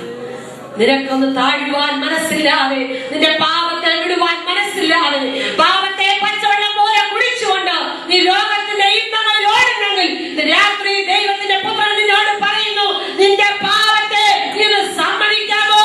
നിന്നോട് മടക്കി സ്വീകരിക്കാൻ പോവുകയാണ്. നീ പഠിച്ചു വെച്ച പ്രാർത്ഥനകളൊന്നും ചൊല്ലിയില്ലെങ്കിലും ദൈവത്തിന്റെ വചനം പറയുന്നു, ബദ്ധന്മാരുടെ ദീർഘശ്വാസത്തിന്റെ അർത്ഥം അവൻ അറിയുന്നു. അങ്ങനെയാണെങ്കിൽ നീ മടങ്ങി വന്ന് പ്രാർത്ഥിച്ചില്ലെങ്കിലും കർത്താവേ എന്റെ പാപത്തെ ക്ഷമിക്കണമേ എന്ന് നീ ഹൃദയത്തിൽ ചിന്തിക്കാൻ തയ്യാറാകുമ്പോൾ തന്നെ നിനക്ക് വേണ്ടി ആ കാൽവറിയിൽ മരിച്ചവൻ ഇന്ന് രാത്രി നിന്റെ കരങ്ങളിൽ പിടിക്കുകയാണ്. നഷ്ടപ്പെട്ടു പോയ മനുഷ്യവർഗത്തെ എങ്ങനെയും രക്ഷിക്കണമെന്നുള്ള ദൈവത്തിന്റെ ഹിതത്തിൽ മറഞ്ഞിരുന്നതാണ് യേശു ക്രിസ്തു. അങ്ങനെ മുടിയൻ പുത്രൻ ഭവനത്തിലേക്ക് മടങ്ങി വന്നപ്പോൾ അവനെ സ്വീകരിച്ചെങ്കിൽ നാം അതിനേക്കാൾ വലിയ പാപികളാണ്. എന്നാൽ നമ്മുടെ ഹൃദയത്തിനകത്ത് കൂടെ നമ്മുടെ ഹൃദയത്തിനകത്തൊരു ചിന്ത, പാപിയാണ്, സാരമില്ല കേട്ടോ, എന്റെ പാപത്തെ കർത്താവ് ഓർക്കാതെ സമുദ്രത്തിന്റെ ആഴത്തിലേക്ക് അവൻ ഇട്ടുകളയും. എന്ത് ചെയ്യണം? നീ ഒന്ന് വിശ്വസിച്ചേറ്റു പറഞ്ഞാൽ മതി. ഈ രക്ഷ വ്യക്തിപരമാണെന്ന് ഞാൻ പറഞ്ഞു. ഇതിന്റെ സമയം നീട്ടിവെക്കാൻ പറ്റില്ല. ഞാൻ നാളെ കർത്താവിനെ സ്വീകരിച്ചോളാം. പലരും ഞങ്ങളോട് പറയാറുണ്ട്, ഒരു 10-60 വയസ്സ് വരെയൊക്കെ ജീവിച്ച് സുഖമായിട്ട് ജീവിച്ചിട്ട് അവസാന വർഷമാകുമ്പോൾ യേശുവിനെ സ്വീകരിച്ചോളാം. പ്രിയ സഹോദര, ആർക്കറിയാം നീ 60 വയസ്സ് വരെ ജീവിക്കുന്നു? ഇന്ന് രാത്രിയിൽ വിട്ടേച്ചു പോന്ന ഭവനത്തിനകത്ത് തിരിച്ചു മടങ്ങിച്ചെന്ന് നിന്റെ ഭാര്യയോടും മക്കളോടും ഒപ്പം സന്തോഷിക്കാമെന്ന് നിനക്ക് ഉറപ്പില്ല കേട്ടോ. ലോകത്തിലുള്ള ഏത് സാധനവും മേടിച്ചാൽ അതിന്റെ കൂടെ ഒരു ഗ്യാരണ്ടി കാർഡുണ്ട്. എന്നാൽ മനുഷ്യന് മാത്രം ഇന്ന് വരെ ഒരു ഗ്യാരണ്ടി കാർഡ് കൊടുക്കാൻ സാധിച്ചിട്ടില്ല. മരിക്കയില്ലെന്ന് ആർക്കും പറയാൻ സാധിക്കില്ല. അതുകൊണ്ടാണ് പറയുന്നത്, ഇപ്പോഴാകുന്നു സുപ്രസാദ കാലം, ഇപ്പോഴാകുന്നു രക്ഷാ ദിവസം. നിനക്ക് ഏറ്റവും നല്ല സമയം ഇപ്പോൾ നിന്റെ ആരോഗ്യമുള്ള സമയമാണ്. അതുകൊണ്ട് നിനക്ക് കർത്താവിനെ സ്വീകരിക്കുവാനുള്ള തടസ്സങ്ങൾ എന്താണെന്ന് നീ തന്നെ ചിന്തിക്കുക. എന്നാൽ യേശുവിനെ സ്വീകരിച്ചത് കൊണ്ട് എന്താ പ്രയോജനം? നിനക്ക് നഷ്ടപ്പെട്ടത് മുഴുവൻ ദൈവം നിനക്ക് മടക്കി തരാൻ. ഏതൻ തോട്ടത്തിൽ വെച്ച് നിനക്ക് പലതും നഷ്ടപ്പെട്ടു. എന്തെല്ലാം നഷ്ടപ്പെട്ടു? ദൈവിക സാന്നിധ്യം നഷ്ടപ്പെട്ടു, ദൈവിക കൂട്ടായ്മ നഷ്ടപ്പെട്ടു, ദൈവിക പുത്രത്വം നിനക്ക് നഷ്ടപ്പെട്ടു, ദൈവത്തിന്റെ ജ്ഞാനം നിനക്ക് നഷ്ടപ്പെട്ടു. അതെല്ലാം നിനക്ക് മടക്കി തരുവാൻ യേശുവിനെയും ആഗ്രഹമുണ്ട്. എന്നാൽ പാപത്തിന്റെ അടിമത്തത്തിൽ കിടന്ന അനേകർ യേശുവിനെ രക്ഷകനായി സ്വീകരിച്ചതുകൊണ്ട് അവർക്ക് വേണ്ടി അവൻ വീണ്ടും പ്രത്യക്ഷനാകാൻ പോവുകയാണ്. ഒരു വലിയ കൂട്ടത്തെ ചേർക്കുവാനായിട്ടല്ല, യേശുവിന് വേണ്ടി ഹൃദയം കൊടുത്ത് അവന് വേണ്ടി ജീവിപ്പാൻ താല്പര്യപ്പെട്ട വ്യക്തി ജീവിതങ്ങളെ കാണുവാൻ, അവരെ ചേർക്കുവാൻ യേശു വീണ്ടും മടങ്ങി. യേശു കർത്താവിന്റെ വരവിനെ കുറിച്ച് നാം പലപ്പോഴും പറയാറുണ്ടെങ്കിലും അതിന്റെ സീരിയസ്നെസ് നമുക്ക് മനസ്സിലാകില്ല. പ്രിയമുള്ളവരെ, നാം ഇന്ന് ജീവിക്കുന്നത് പോലെ എല്ലാ സുഖ സൗകര്യങ്ങളോടുകൂടെ ജീവിച്ച് എന്തെങ്കിലും മരിക്കും, എല്ലാവരും കൂടെ എന്നെ എവിടെയെങ്കിലും കൊണ്ട് അടക്കും, ആ ചിന്തയിൽ പോയാൽ നിനക്ക് നിത്യതയിൽ യേശുവിനോടൊപ്പം ഒരു അവകാശം ലഭിക്കുകയില്ല. പിന്നെ എന്ത് ചെയ്യണം? നീ യേശുവിനെ സ്വീകരിക്കുക. നിന്റെ ഹൃദയത്തിന്റെ അന്തർഭാഗത്ത് നിനക്ക് വേണ്ടി മാത്രം അവൻ മരിച്ചു എന്നുള്ള ഒരു ചിന്ത നിനക്ക് വന്നു കഴിയുമ്പോൾ നീതീകരിക്കപ്പെട്ടവനായിത്തീരും. ഈ ലോകത്തിലൊരു വ്യക്തി ജനിച്ചാൽ അവരുടെ പേര് പഞ്ചായത്തിൽ എഴുതും, മരിച്ചാൽ അന്നേരം പേര് വെട്ടുകയും ചെയ്യും. അങ്ങനെയാണെങ്കിൽ ഒരു വ്യക്തി ജനിച്ചാൽ അവന്റെ പേര് എഴുതണം. നമ്മൾ ജനിച്ചവരാണെങ്കിൽ നമ്മുടെ പേര് എഴുതിയിട്ടുണ്ട്. രാത്രി ഞാൻ ചോദിക്കട്ടെ, നിന്റെ പേര് ദൈവത്തിന്റെ സന്നിധിയിലുള്ള പുസ്തകത്തിന്റെ അകത്തുണ്ടോ? ജീവന്റെ പുസ്തകത്തിൽ പേരെഴുതി കാണാത്ത ഏവനെയും തീപ്പൊയ്കയിൽ തള്ളിയിടുമെന്നാണ് ദൈവത്തിന്റെ വചനം. അതാരായിരുന്നാലും ദൈവത്തിന് വിഷയമല്ല. ഉന്നതന്മാരായിരുന്നാലും നേതാക്കന്മാരായിരുന്നാലും ജീവന്റെ പുസ്തകത്തിൽ നിന്റെ പേരുണ്ടോ? ഇല്ലെങ്കിൽ ഇന്ന് രാത്രി അതിനുള്ള സമയം നിനക്ക് വന്നിരിക്കുന്നു. പേരെഴുതാൻ ഒരു ചെലവുമില്ല. മഷി മേടിച്ചു കൊടുക്കണ്ട, പേര മേടിച്ചു കൊടുക്കണ്ട, നീ ഒന്ന് സമ്മതിച്ചു കൊടുത്താൽ മതി. കർത്താവേ, എനിക്ക് നിത്യതയിൽ ഒരു അവകാശം വേണമെന്ന് നീ സമ്മതിക്കാൻ തയ്യാറായാൽ നിന്റെ പേര് ഇപ്പോൾ തന്നെ ജീവന്റെ പുസ്തകത്തിൽ എഴുതാൻ കഴിയും. ജീവന്റെ പുസ്തകത്തിൽ പേരെഴുതി കാണാത്ത ഏവനെയും തീപ്പൊയ്കയിൽ തള്ളിയിടുമെന്നാണ് ദൈവത്തിന്റെ വചനം. ഞാൻ വീണ്ടും വിളിച്ചു പറയട്ടെ, ആരായിരുന്നാലും ജീവന്റെ പുസ്തകത്തിന്റെ പേര് കണ്ടില്ലെങ്കിൽ നിന്റെ അവകാശം നിത്യ നരകമാണ്. ചിലരൊക്കെ പറയാറുണ്ട് സ്വർഗവും നരകവും ഒക്കെ ഭൂമിയിൽ തന്നെയാണ്. അങ്ങനെയാണെങ്കിൽ വേദപുസ്തകത്തിന്റെ ആവശ്യമില്ലല്ലോ. മരണത്തിന്റെ ശേഷമുള്ള കാര്യത്തെ കുറിച്ച് ഉറപ്പു തരുന്ന ഒരേ ഒരു പുസ്തകം വേദപുസ്തകമാണ്. എന്തുകൊണ്ടാണ് മരണത്തിന് അപ്പുറത്തുള്ള ജീവിതത്തെ കുറിച്ച് ഉറപ്പു തരുന്നത്? കാരണം എന്താണെന്ന് ഞാൻ പറയാം. അരിമത്യാക്കാരനായ യോസഫിന്റെ പാറയിൽ വെട്ടിയ കല്ലറയ്ക്കകത്ത് അടക്കപ്പെട്ട ഒരുവൻ മാത്രമേ ഉള്ളൂ. മണ്ണിനകത്ത് വെക്കാതിരുന്നത് മണ്ണിൽ എടുക്കാത്തത് കൊണ്ടാണ്. പരിശുദ്ധാത്മാവിനാൽ മറിയയുടെ ഉള്ളത്തിൽ ഉരുവായ ദൈവപുത്രൻ മണ്ണിൽ എടുക്കപ്പെട്ടവനല്ലാത്തത് കൊണ്ട് പാറയിലാണ് അവനെ അടക്കം ചെയ്തത്. അവരെ കാണുവാനായി അവരെ അടക്കത്തിന് ശേഷം നോക്കി നിന്ന സ്ത്രീകൾ കടന്നു ചെന്നപ്പോൾ ദൂതൻ അവരോട് പറഞ്ഞു, അവൻ ഇവിടെയില്ല, അവൻ ഉയർത്തെഴുന്നേറ്റിരിക്കുന്നു. അവൻ ഉയർത്തെഴുന്നേറ്റ് നിനക്ക് മുൻപേ സ്വർഗത്തിൽ പോയത് നിനക്ക് വേണ്ടി സ്ഥലമൊരുക്കുവാനാണ്. അങ്ങനെയാണെങ്കിൽ മരണത്തിനു മുൻപേ മരണമില്ലാത്തവരെ കാണുവാൻ നിനക്ക് തയ്യാറാകാം. നിന്റെ മരണത്തിന്റെ മുന്നമേ മരണമില്ലാത്തൊരു യേശുവിനെ നീ കാണണം. സകല മഹാന്മാരുടെ കല്ലറകൾ ഇന്നും അടഞ്ഞു കിടക്കുമ്പോൾ ദൈവപുത്രനായ യേശു ക്രിസ്തുവിന്റെ കല്ലറ ഇന്നും സാക്ഷ്യമായി തുറന്നു കിടക്കുന്നു. ഈ ലോകത്തിന് അവനെ നശിപ്പിക്കുവാൻ കഴിയില്ല. ഈ ലോകത്തിൽ അവന് ദ്രവത്വമില്ല. അവന്റെ ശരീരം വിണ്ണിൽ നിന്ന് വന്നതാകിയാൽ അവൻ വിണ്ണിലേക്ക് മടങ്ങിപ്പോയി. എന്നാൽ അവൻ പോകുമ്പോൾ നോക്കി നിന്ന് പരിഭ്രാന്തരായി നിൽക്കുന്ന ശിഷ്യന്മാരോട് ഇങ്ങനെ പറഞ്ഞു, ദൂതന്മാർ കടന്നു വന്നിട്ട് പറഞ്ഞു, എല്ലാ പുരുഷന്മാരെ, നിങ്ങൾ ആകാശത്തേക്ക് നോക്കി നിൽക്കുന്നതെന്ന് നിങ്ങളെ വിട്ട് കടന്നുപോയവനായ യേശുവിനെ നിങ്ങൾ കണ്ടതുപോലെ അവൻ ഇനിയും മടങ്ങി വരും. ദൈവജനത്തിനുള്ള പ്രത്യാശ അവന്റെ മടങ്ങിവരവാണ്. ഈ ലോകത്തിലെ നഷ്ടപ്പെട്ടു പോകുന്ന സന്തോഷങ്ങളിലല്ല, കഷ്ടങ്ങളുടെയും ഭാരങ്ങളുടെയും നടുവിലൂടെ ദൈവത്തെ ഉൾക്കൊണ്ട് യേശുവിനെ അംഗീകരിച്ച ഒരു ദൈവവേദന്റെ പ്രത്യാശ അവൻ വീണ്ടും വരുമെന്നുള്ളതാണ്. അങ്ങനെയെങ്കിൽ ദൈവത്തിന്റെ വചനം സത്യമാണെങ്കിൽ അവൻ ആദ്യം ഭൂമിയിൽ പാപ പരിഹാരത്തിനുള്ള രക്ഷകനായി വന്നെങ്കിൽ അവൻ താമസത്തിനായി വരുന്നത് നിന്റെ രക്ഷകനായിട്ടല്ല, നിന്റെ ന്യായാധിപനായിട്ടായിരിക്കും. അവന്റെ ഒന്നാമത്തെ വരവിൽ നിന്റെ വേദനയെ അവൻ സഹതപിച്ചു, ശരി തന്നെ. നിന്റെ രോഗത്തിൽ അവൻ സൗഖ്യം നൽകി, അതും ശരി തന്നെ. അമ്മയുടെ ഏകജാതനായ മകൻ മരിച്ചപ്പോൾ അവനെ ഉയർത്തെഴുന്നേൽപ്പിച്ചു, അതും ശരി തന്നെ. മരിച്ചു നാറ്റം വെച്ച 4 ദിവസം കഴിഞ്ഞ് പുഴു ശരീരത്തിൽ നൃത്തമാണെന്ന ലാസറിനെ കല്ലറയിൽ ഉയർപ്പിച്ചു, അതും ശരി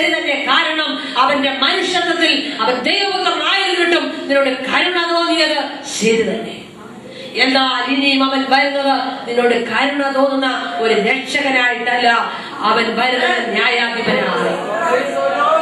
പാപം കൂടാതെ നിൽക്കുന്നവരെ ചേർത്ത് കൊള്ളുവാൻ, മറ്റുള്ളവർക്കാർക്കും രക്ഷിപ്പാൻ കഴിയാതെ പാപത്തിന്റെ അടിമത്തത്തിലായിരിക്കുന്ന പ്രിയ സഹോദര, യേശുവിനെ സ്വീകരിക്കാമെങ്കിൽ നിനക്ക് വേണ്ടിയാണ് അവൻ മടങ്ങി വരുന്നത്.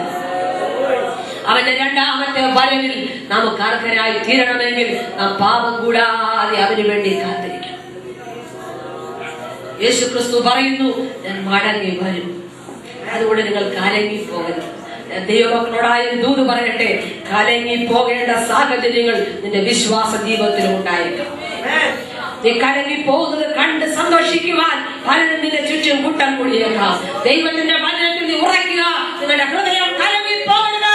ദൈവത്തിൽ വിശ്വസിപ്പീൻ, എന്നിലും വിശ്വസിപ്പീൻ എന്ന് ആരംഭിച്ച ദൈവമകൻ ഇന്നും ജീവിക്കുകയാണ്. അവൻ നിന്റെ പാപത്തിന്റെ പരിഹാരത്തിന് വേണ്ടി കാൽവരി ക്രൂശിൽ തകർക്കപ്പെട്ടുവെങ്കിൽ അവൻ നിന്നെ ചേർത്തുകൊണ്ട് അവൻ ഇരിക്കുന്ന ഇടത്ത് നീയും അവരോടൊപ്പം ചേർന്ന് അവനോട് സദൃശനാകുന്ന ഒരു ദിവസം നിന്റെ മുൻപിലുണ്ട്. എന്നാൽ അർഹതയില്ലാത്ത, ഇതുവരെയും അതിന് യോഗ്യരായിട്ടില്ലാത്ത പ്രിയപ്പെട്ടവരോട് ഞാൻ ദൈവനാമത്തിൽ കേട് പറയട്ടെ. പ്രിയമുള്ള സഹോദരങ്ങളെ, മരണത്തിന്റെ കരത്തിൽ നിന്ന് നമ്മെ വിടുവിപ്പാൻ ആർക്കും കഴിയുകയില്ല. മരണത്തിന് ശേഷമുള്ള ജീവിതത്തെ കുറിച്ച് ഒരു ഉറപ്പ് തരുവാനും ആർക്കും കഴിയുകയില്ല. എന്നാൽ മരണത്തെ ജയിച്ച് ഉന്നതങ്ങളിൽ ജീവിക്കുന്ന പിതാവിന്റെ വലതുഭാഗത്ത് നിനക്കും എനിക്ക് വേണ്ടി പക്ഷപാതം ചെയ്യുന്ന ദൈവപുത്രൻ പറയുന്നു, ഞാൻ മരണത്തെ ജയിച്ചവനാണ്. മരണത്തിന്റെയും പാതാളത്തിന്റെയും താക്കോൽ അവന്റെ കയ്യിലുണ്ട്. അവൻ തുറന്നാൽ ആരും അടയ്ക്കയില്ല. അങ്ങനെയെങ്കിൽ ഇന്ന് രാത്രി എന്നെ കേൾക്കുന്ന പ്രിയ സഹോദരങ്ങളെ, നിങ്ങളുടെ പാപത്തിന്റെ പരിഹാരമായി ക്രൂശിൽ മരിച്ച രക്ഷകനെ നിനക്കൊന്ന് കാണാൻ കഴിയുന്നുണ്ടോ? നീ ആശ്രയിക്കുന്ന ആശ്രയങ്ങളൊക്കെ മാറിപ്പോയേക്കാം. നീ ചാരുന്ന മതിലുകളൊക്കെ അടർന്നു വീണേക്കാം. നീ ആശ്രയിക്കുന്ന ബാങ്ക് ഡിപ്പോസിറ്റ് ഒക്കെ മാറിപ്പോയേക്കാം. എന്നാൽ നിന്റെ കരത്തിൽ പിടിക്കുന്ന, അതിന്റെ ഉള്ളംകരത്തിൽ വരച്ചിരിക്കുന്ന ദൈവത്തിൽ നിന്നോട് പറയുന്നു, പർവ്വതങ്ങൾ മാറിപ്പോകും, കുന്നുകൾ നീങ്ങിപ്പോകും, എങ്കിലും എന്റെ ദയനെ വിട്ടുമാറുകയില്ല. അങ്ങനെയെങ്കിൽ നിന്റെ കയ്യിൽ പിടിക്കാൻ വരുന്നത് ഒരു സാധാരണക്കാരനല്ല, ലോകത്തെ മുഴുവൻ വാക്കിനാൽ നിർമ്മിച്ച ദൈവപുത്രന്റെ രാത്രി നിന്റെ അടുക്കൽ വന്ന് നിൽക്കുകയാണ്. നീ കാണുന്നില്ലെങ്കിലും അവൻ നിന്നെ കണ്ടുകൊണ്ടിരിക്കുകയാണ്. നീ കേൾക്കുന്നില്ലെങ്കിലും നിന്റെ ചെവിയിൽ അവന്റെ ശബ്ദം കേൾപ്പിച്ചുകൊണ്ടാണ്. മകനെ, മകളെ, നീ ഒരു പാപിയാണ്, എന്നാൽ നീ എനിക്ക് വേണ്ടി നിന്റെ ഹൃദയം തരുന്നുവെങ്കിൽ ഇന്ന് രാത്രി ഞാൻ നിന്റെ ഉള്ളിൽ പ്രവേശിക്കുമെന്നുള്ള മന്ദമായ സ്വരം കേൾക്കാൻ കഴിയുന്നുണ്ടോ? ഈ ഹോളിനകത്ത് മാത്രമല്ല, ഈ ശബ്ദത്തിന്റെ പരിധിയിൽ നിൽക്കുന്ന പ്രിയ സഹോദരങ്ങളെ, ഞാൻ ദൈവനാമത്തിൽ നിങ്ങളോട് ചോദിക്കട്ടെ, നീ ഇന്നും ഒരു പാപിയായിട്ടാണോ ജീവിക്കുന്നത്? നിന്റെ പാപത്തിന്റെ പരിഹാരമായി കാൽവരിയിൽ തകർക്കപ്പെട്ട യേശുവിനെ നിനക്ക് പരിചയമുണ്ടോ? യേശു ഒരു സാധാരണക്കാരനായി നിന്റെ രോഗത്തിന് സൗഖ്യം നൽകുകയും നിനക്കൊരു സാമ്പത്തിക നന്മ നൽകുകയും ചെയ്യുന്ന ഒരു വീരപുരുഷനായി മാത്രമാണോ യേശുവിനെ മനസ്സിലാക്കിയത്? ഞാൻ ചെയ്യേണ്ടതെല്ലാം ചെയ്യുന്നുണ്ട്, കർമ്മങ്ങളും വഴിപാടുകളും ഞാൻ നടത്തുന്നുണ്ട്, എങ്കിലും എനിക്ക് സമാധാനമില്ലെന്ന് പറയുന്ന ആരെങ്കിലും ഇവിടെ ഉണ്ടോ?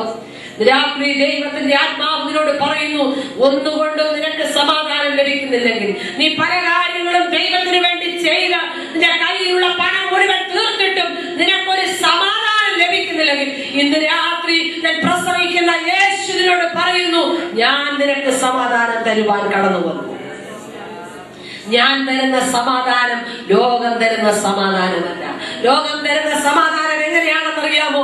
ടിക്കറ്റ് എടുത്ത് തിയേറ്ററിനകത്ത് കയറുമ്പോൾ ഒരു സമാധാനം, തിയേറ്ററിനകത്ത് പുറത്തേക്ക് ഇറങ്ങുമ്പോൾ രണ്ട് സമാധാനക്കേട്. ആദ്യം ഉണ്ടായിരുന്ന സമാധാനക്കേടും ടിക്കറ്റ് എടുത്തതിന്റെ പൈസ നഷ്ടമായ സമാധാനക്കേട്. പ്രിയമുള്ളവരെ, ഇതല്ല ദൈവം തരുന്ന സമാധാനം. ദൈവം നിനക്ക് സമാധാനം തന്നാൽ അത് നിത്യമായ സമാധാനം. എന്നാൽ മനുഷ്യവർഗം ദൈവത്തോട് സമാധാനമില്ലാതെ ദൈവത്തിന് ദൂരെയായിരുന്നപ്പോൾ വിശ്വാസത്താൽ നീതീകരിക്കപ്പെട്ടിട്ട് നമ്മുടെ കർത്താവായ യേശു ക്രിസ്തു മുഖാന്തരം നമുക്ക് ദൈവത്തോടൊരു സമാധാനം തന്നു. നാം നിൽക്കുന്ന കൃപയിലേക്ക് നമുക്ക് അവൻ മൂലം വിശ്വാസത്താൽ പ്രവേശനം ലഭിച്ചിരിക്കും. എന്താ കൃപ? അർഹതയില്ലാത്ത സ്ഥാനത്ത് നിനക്ക് ലഭിച്ചതാ കൃപ. എനിക്ക് നിനക്കും അർഹമായിരുന്നത് നരകമായിരുന്നു. എന്നാൽ അതിൽ നിന്ന് നിന്നെ വിടുവിച്ച് സ്വർഗത്തിന്റെ അവകാശിയാക്കി തീർക്കുവാനാണ് ദൈവത്തിന്റെ പ്രിയപുത്രൻ നിനക്ക് വേണ്ടി യാഗമായി തീർന്നത്. ആണ്ടുതോറും ക്രിസ്തുമസും ഈസ്റ്ററും ആഘോഷിക്കുന്നവരായിട്ടല്ല, നിന്റെ ഹൃദയത്തിനകത്ത് ഈ ദൈവപുത്രനെ സ്വീകരിപ്പാൻ നീ തയ്യാറായാൽ നിന്റെ ജീവിതത്തിൽ സന്തോഷം ആരംഭിക്കുകയാണ്. ഇത്രയും നാൾ നീ അനുഭവിച്ച സന്തോഷത്തെക്കാൾ 10 മടങ്ങ് നിത്യത വരെ നിലനിൽക്കുന്ന ഒരു സന്തോഷം, ഒരു സമാധാനം, ഒരു ദൈവിക സാന്നിധ്യം നിന്റെ ജീവിതത്തിൽ തന്ന് നിന്നെ കണ്ട് ബീവി എഴുതിയവർക്ക് നീ ഒരു അത്ഭുത വിഷയമാകത്തക്ക നിലയിൽ ദൈവം നിനക്ക് രൂപാന്തരം വരുത്താൻ പോവുകയാണ്. എത്ര പേര് വിശ്വസിക്കുന്നുണ്ട്? പ്രിയമുള്ളവരെ, രാത്രി ഞാൻ ദൈവാത്മാവിൽ പറയട്ടെ, കഴിഞ്ഞ നാളുകളിൽ നിന്നെ കണ്ടവർ നീ ഒരു ശല്യമാണെന്ന് പറഞ്ഞെങ്കിൽ വരും ദിവസങ്ങളിൽ യേശുവിനെ ജീവനെ നൽകിയാൽ, നിന്റെ ജീവിതത്തെ സമർപ്പിച്ചാൽ നിന്നെ അവൻ വ്യത്യസ്ത വ്യക്തിയാക്കി തീർക്കാൻ കഴിയും. ലോകം കാണാത്ത സമാധാനം, ലോകം നൽകാത്ത സന്തോഷം, സമാധാനം, പ്രത്യാശ നിന്റെ ഉള്ളിൽ തരുവാൻ അവൻ നിന്റെ അടുക്കൽ വന്ന് നിൽക്കുകയാണ്. നിനക്കത് കാണാൻ കഴിയുന്നുണ്ടോ? നിനക്കത് കാണാൻ കഴിയുന്നുണ്ടോ? ദൈവപുത്രൻ എന്റെ പാപത്തിന്റെ പരിഹാരത്തിന് വേണ്ടിയാണല്ലോ മരിച്ചത്. എന്റെ ഇത്രയും വർഷത്തെ ആയുസ്സിൽ എനിക്കത് മനസ്സിലാക്കാൻ കഴിഞ്ഞല്ലോ എന്നുള്ള ഒരു വേദന നിനക്കുണ്ടെങ്കിൽ ഇന്ന് രാത്രിയിൽ നിനക്ക് സമർപ്പിക്കാൻ സാവകാശമുണ്ട്. ഒരു പക്ഷേ നീ മദ്യപാനിയായി, മദ്യത്തിന് അടിമയായിട്ടായിരിക്കാം ഇവിടെ കടന്നു വന്നത്. അനേകരെ ക്രൂശിന്റെ ചുവട്ടിലേക്ക് നടത്താനുള്ള ആത്മീയ മർമ്മങ്ങളൊക്കെ നിന്റെ വായിൽ നിന്ന് വരുന്നുണ്ടായിരിക്കാം. എന്നാൽ പ്രിയ സഹോദര, നീ ദൈവത്തിൽ നിന്ന് വളരെ അകലെയാണെന്ന് മറന്നുപോകരുത്. നീ മുഖാന്തരം പലരും യേശുവിനെ അടുത്തറിഞ്ഞിട്ടുണ്ടായിരിക്കാം. എന്നാൽ നീ ഒരു പാപിയാണെന്ന് സമ്മതിച്ചാൽ നിന്റെ മുറിവിന്ന് രാത്രി രക്ഷകൻ കെട്ടാൻ പോകുകയാണ്. ആർക്കും വേണ്ടാതെ എല്ലാവരും തള്ളപ്പെട്ട് കിടന്ന ഒരു ശമരിയക്കാരത്തി സ്ത്രീയുടെ അടുക്കിലേക്ക് യേശു താണിറങ്ങിച്ചെന്നു. ലോകം നോക്കുമ്പോൾ ശമരിയക്കാരത്തിയുടെ ജീവന് വലിയ വിലയില്ല. എന്നാൽ ദൈവത്തിന്റെ വചനം പറയുന്നു, ഒരു മനുഷ്യൻ സർവ്വ ലോകവും നേടിയാലും അവന്റെ ആത്മാവിനെ നഷ്ടപ്പെടുത്തിയാലും എന്തു പ്രയോജനം? ഈ ലോകത്തിലുള്ള സകല സമ്പത്തും ത്രാസിന്റെ ഒരു തട്ടിൽ വെച്ചിട്ട് മറ്റേ തട്ടിൽ ഒരു ആത്മാവിനെ വെച്ചാൽ ദൈവത്തിന് വില കൂടിയത് ആത്മാവിന്റേതാണ്. അങ്ങനെയാണെങ്കിൽ ഇത്ര വിലയേറിയ നിന്റെ ആത്മാവിനെ നീ നഷ്ടപ്പെടുത്തരുത്. നീ ഒരു നിമിഷം നീ കർത്താവിന് വേണ്ടി നിന്റെ ജീവിതത്തെ സമർപ്പിക്കാൻ തയ്യാറാകാവൂ. രാത്രി നിന്നെ ഇവിടെ കൊണ്ടുവന്നത്, ഈ ശബ്ദത്തിന്റെ പരിധിയിൽ നിന്നെ ആക്കിയത് ദൈവപുത്രനാണ്. നിന്നെ അവൻ ആഗ്രഹിക്കുകയാണ്. ഒരു നിമിഷം നമുക്ക് നമ്മുടെ കണ്ണുകളെ അടയ്ക്കാം. കർത്താവേ, ഞാനൊരു പാപിയാണ്, ഞാൻ തകർന്ന വ്യക്തിയാണ്, എനിക്ക് പലതും ചെയ്ത് നിന്നെ സന്തോഷിപ്പിക്കാമെന്ന് തീരുമാനിച്ചതാണ്. എന്നാൽ എനിക്ക് അതുകൊണ്ടൊന്നും ഇതുവരെ ഒരു സന്തോഷം ലഭിച്ചിട്ടില്ല. ഞാൻ എന്താണ് കർത്താവേ ചെയ്യേണ്ടത്? രാത്രി ദൈവപുത്രന്റെ ചെവികളിൽ പറയുന്നു, അവരെ നിന്റെ പാപത്തെ നീ സമ്മതിച്ചാൽ, രണ്ട് കള്ളന്മാരുടെ നടുവിൽ ഒരു നീതിനെ പോലെ തലയിൽ മുൾക്കിരീടം വെച്ച് കൈകളിലും കാലുകളിലും ആണികൾ തറയ്ക്കപ്പെട്ട് വിലാപ്പുറത്ത് രക്തവും വെള്ളവും ചാടത്തക്ക നിലയിൽ കുത്തുകൊണ്ട് യേശു ക്രിസ്തുവിന്റെ രാത്രി നിന്നോട് പറയുന്നു, ഗംഭീരനാഥത്തോടും പ്രധാന ദൂതന്റെ ശബ്ദത്തോടും ദൈവത്തിന്റെ കാഹളത്തോടും കൂടെ സ്വർഗത്തിൽ നിറഞ്ഞു വരും. ക്രിസ്തുവിൽ മരിച്ചവർ മുമ്പ് ഉയർത്തെഴുന്നേൽക്കും. പിന്നെ ജീവനോടെ ശേഷിക്കുന്ന അവനോട് ഒരുമിച്ച് ആകാശത്തിൽ എടുക്കപ്പെടും. രാത്രി ഞാൻ ചോദിക്കട്ടെ, കർത്താവിന്റെ വരവ് സത്യമാണ് ദൈവത്തിന്റെ വചനം വിളിച്ചു പറയും. അങ്ങനെയാണെങ്കിൽ ആ കർത്താവിന്റെ വരവിൽ നീ കാണുമോ? ആ കർത്താവിന്റെ വരവ് നിനക്ക് വേണ്ടിയും കൂടെയാണെന്ന് നീ വിശ്വാസാൽ ഏറ്റെടുക്കാമോ? നിന്റെ പേര് ജീവന്റെ പുസ്തകത്തിൽ എഴുതിയിട്ടുണ്ടെങ്കിൽ നിശ്ചയമായും നീ ഒരു പക്ഷേ മരിച്ച് മണ്ണിൽ മറഞ്ഞാലും അവന്റെ കാഹളത്തിങ്കൽ നീ ആദ്യം ഉയർത്തെഴുന്നേൽക്കും. അല്ലാതെ ജീവനോടെ ശേഷിക്കുന്ന വ്യക്തിയാണെങ്കിൽ നീ അവനെ എതിരേൽപ്പാൻ മേഘങ്ങളിൽ എടുക്കപ്പെടാൻ പോവുകയാണ്. കർത്താവിന്റെ ഒന്നാമത്തെ വരവ് സത്യമായിരുന്നെങ്കിൽ അവന്റെ രണ്ടാമത്തെ വരവും സത്യം തന്നെ. ഒന്നാമത്തെ വരവിൽ അവൻ അനേകരെ സഹായിക്കുകയും കരുതുകയും ചെയ്തെങ്കിൽ അവന്റെ രണ്ടാമത്തെ വരവിൽ അവൻ നിനക്ക് സ്വീകരിക്കുവാൻ, നിന്നെ അവൻ ഇരിക്കുന്ന ഇടത്ത് കൊണ്ടുപോകുവാൻ, നീ ചെയ്തതിനനുസരിച്ച് പ്രതിഫലം തരുവാൻ നിന്നെ അവൻ കൊണ്ടുപോകാൻ പോവുകയാണ്. നിനക്കത് വിശ്വസിക്കാമോ? നിനക്കത് വിശ്വസിക്കാമോ? അങ്ങനെയാണെങ്കിൽ നിന്റെ ജീവിതത്തെ ഇന്ന് രാത്രി ഇരിക്കുന്ന ഇടത്തിരുന്നു കൊണ്ട് നീ പറ, യേശുവേ, നീ എന്റെ പാപത്തിന്റെ പരിഹാരത്തിനുമായി കാൽവരി ക്രൂശിൽ തകർക്കപ്പെട്ടു. ഞാൻ ചെയ്ത പാപത്തിനു വേണ്ടി നിന്റെ തലയിൽ മുൾക്കിരീടം കിരീടം അടിച്ചു. നിന്റെ കൈകാലുകളിൽ അടിച്ച് തറയ്ക്കപ്പെട്ടത് എനിക്ക് വേണ്ടിയാ. ഇതുവരെ എന്റെ ആയുസ്സിൽ എനിക്കിത് മനസ്സിലാക്കാൻ കഴിഞ്ഞില്ല. എന്നാൽ ഇന്ന് രാത്രി വാസ്തവമായി ഞാൻ നിന്നെ സ്വീകരിക്കുകയാണ്. എന്റെ ജീവിതത്തിൽ കടുംചുവപ്പായ പാപങ്ങളുണ്ട്. എന്റെ കുടുംബത്തിൽ ആർക്കും അറിയാത്ത രഹസ്യ പാപങ്ങൾ പോലും എന്റെ ജീവിതത്തിലുണ്ട്. എന്റെ രക്ഷകരെ, ഇന്ന് രാത്രി ഞാൻ നിന്റെ ക്രൂശിന്റെ ചുവട്ടിലേക്ക് വരും. എന്റെ പാപത്തിന്റെ പരിഹാരം നീ നൽകി തരുമെന്ന് ഞാൻ പൂർണ്ണമായി വിശ്വസിക്കുന്നു. യേശു ക്രിസ്തുവിനെ രക്ഷകനായി ഞാൻ ഇന്ന് രാത്രി അംഗീകരിക്കുന്നു. നീ എനിക്ക് വേണ്ടി മരിച്ചുവെന്നും ഇനി ഞാൻ നിനക്ക് വേണ്ടി ജീവിക്കുന്നു എന്നുള്ള തീരുമാനം ഇന്ന് രാത്രി എടുക്കും. എന്റെ പേരിന് ജീവന്റെ പുസ്തകത്തിൽ എഴുതണമേ. ഇന്ന് രാത്രി ഇങ്ങനെ നമുക്ക് പ്രാർത്ഥിക്കാം. അങ്ങനെ നീ പ്രാർത്ഥിക്കുമ്പോൾ ഇരിക്കുന്ന ഇടം എവിടെയായിരുന്നാലും അവിടേക്ക് ദൈവപുത്രൻ കടന്നു വന്ന് നിന്റെ വലക്കരത്തിൽ അവൻ പിടിക്കും. ലോകത്തിലാർക്കും നിന്നെ കാണുവാൻ കഴിയുന്നില്ലെങ്കിലും നിന്റെ ഹൃദയത്തിന്റെ അന്തർഭാഗത്ത് നിന്റെ തീരുമാനം നീ എടുത്തതിനെ കർത്താവ് എഴുതി വെച്ച് കഴിഞ്ഞു. അങ്ങനെയാണെങ്കിൽ ഇന്ന് രാത്രി നമുക്ക് ഒരുമിച്ച് കർത്താവേ, എന്നെ നീ ഒന്ന് സ്വീകരിക്കണമേ എന്ന് പറയാം. ലോകത്തിലാർക്കും കരുണ തോന്നാതിരിക്കുന്ന സ്ഥാനത്ത് അവൻ നിന്നോട് കരുണ തോന്നുന്നു.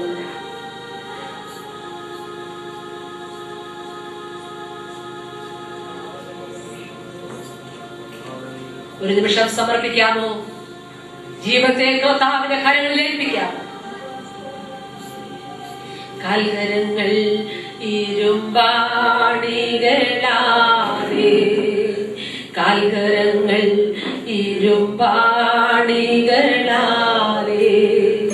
ചേർത്തടിച്ചു പരരെ മരക്കുരിശിൽ, ചേർത്തടിച്ചു പരരെ മരക്കുരിശിൽ തൂങ്ങിക്കിടക്കുന്നു സ്നേഹസ്വരൂപൻ, തൂങ്ങിക്കിടക്കുന്നു സ്നേഹസ്വരൂപൻ. എനിക്കായി മരിച്ചു മരിച്ചു മരിച്ചു, എനിക്കായി മരിച്ചു മരിച്ചു മരിച്ചു. തൂങ്ങിക്കിടക്കുന്നു സ്നേഹസ്വരൂപൻ, തൂങ്ങിക്കിടക്കുന്നു സ്നേഹസ്വരൂപൻ. എനിക്കായി മരിച്ചു മരിച്ചു മരിച്ചു, എനിക്കായി മരിച്ചു മരിച്ചു മരിച്ചു. ആശ്ചര്യമേതു ആരാൽ വർണ്ണിച്ചിടാം, ആശ്ചര്യമേതു ആരാൽ വർണ്ണിച്ചിടാം. കൃപയേ കൃപയേ കൃപയേ കൃപയേ കൃപയേ കൃപയേ കൃപയേ കൃപയേ.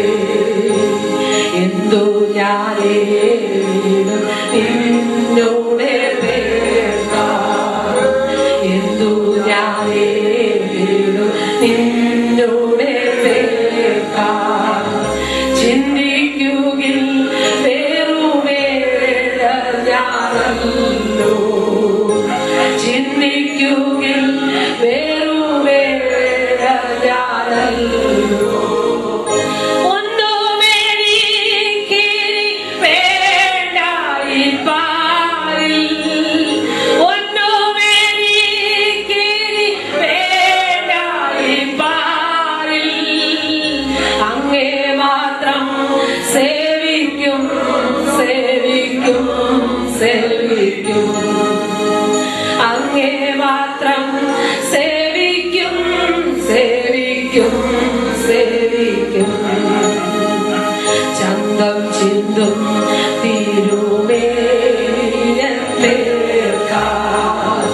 ചന്തം ചിന്തും തിരുമേനിയേൽക്കാം. സ്വന്തമായ എല്ലാറ്റേയും വെടിഞ്ഞു, സ്വന്തമായ എല്ലാറ്റേയും വെടിഞ്ഞു. ബന്ധമില്ലാത്ത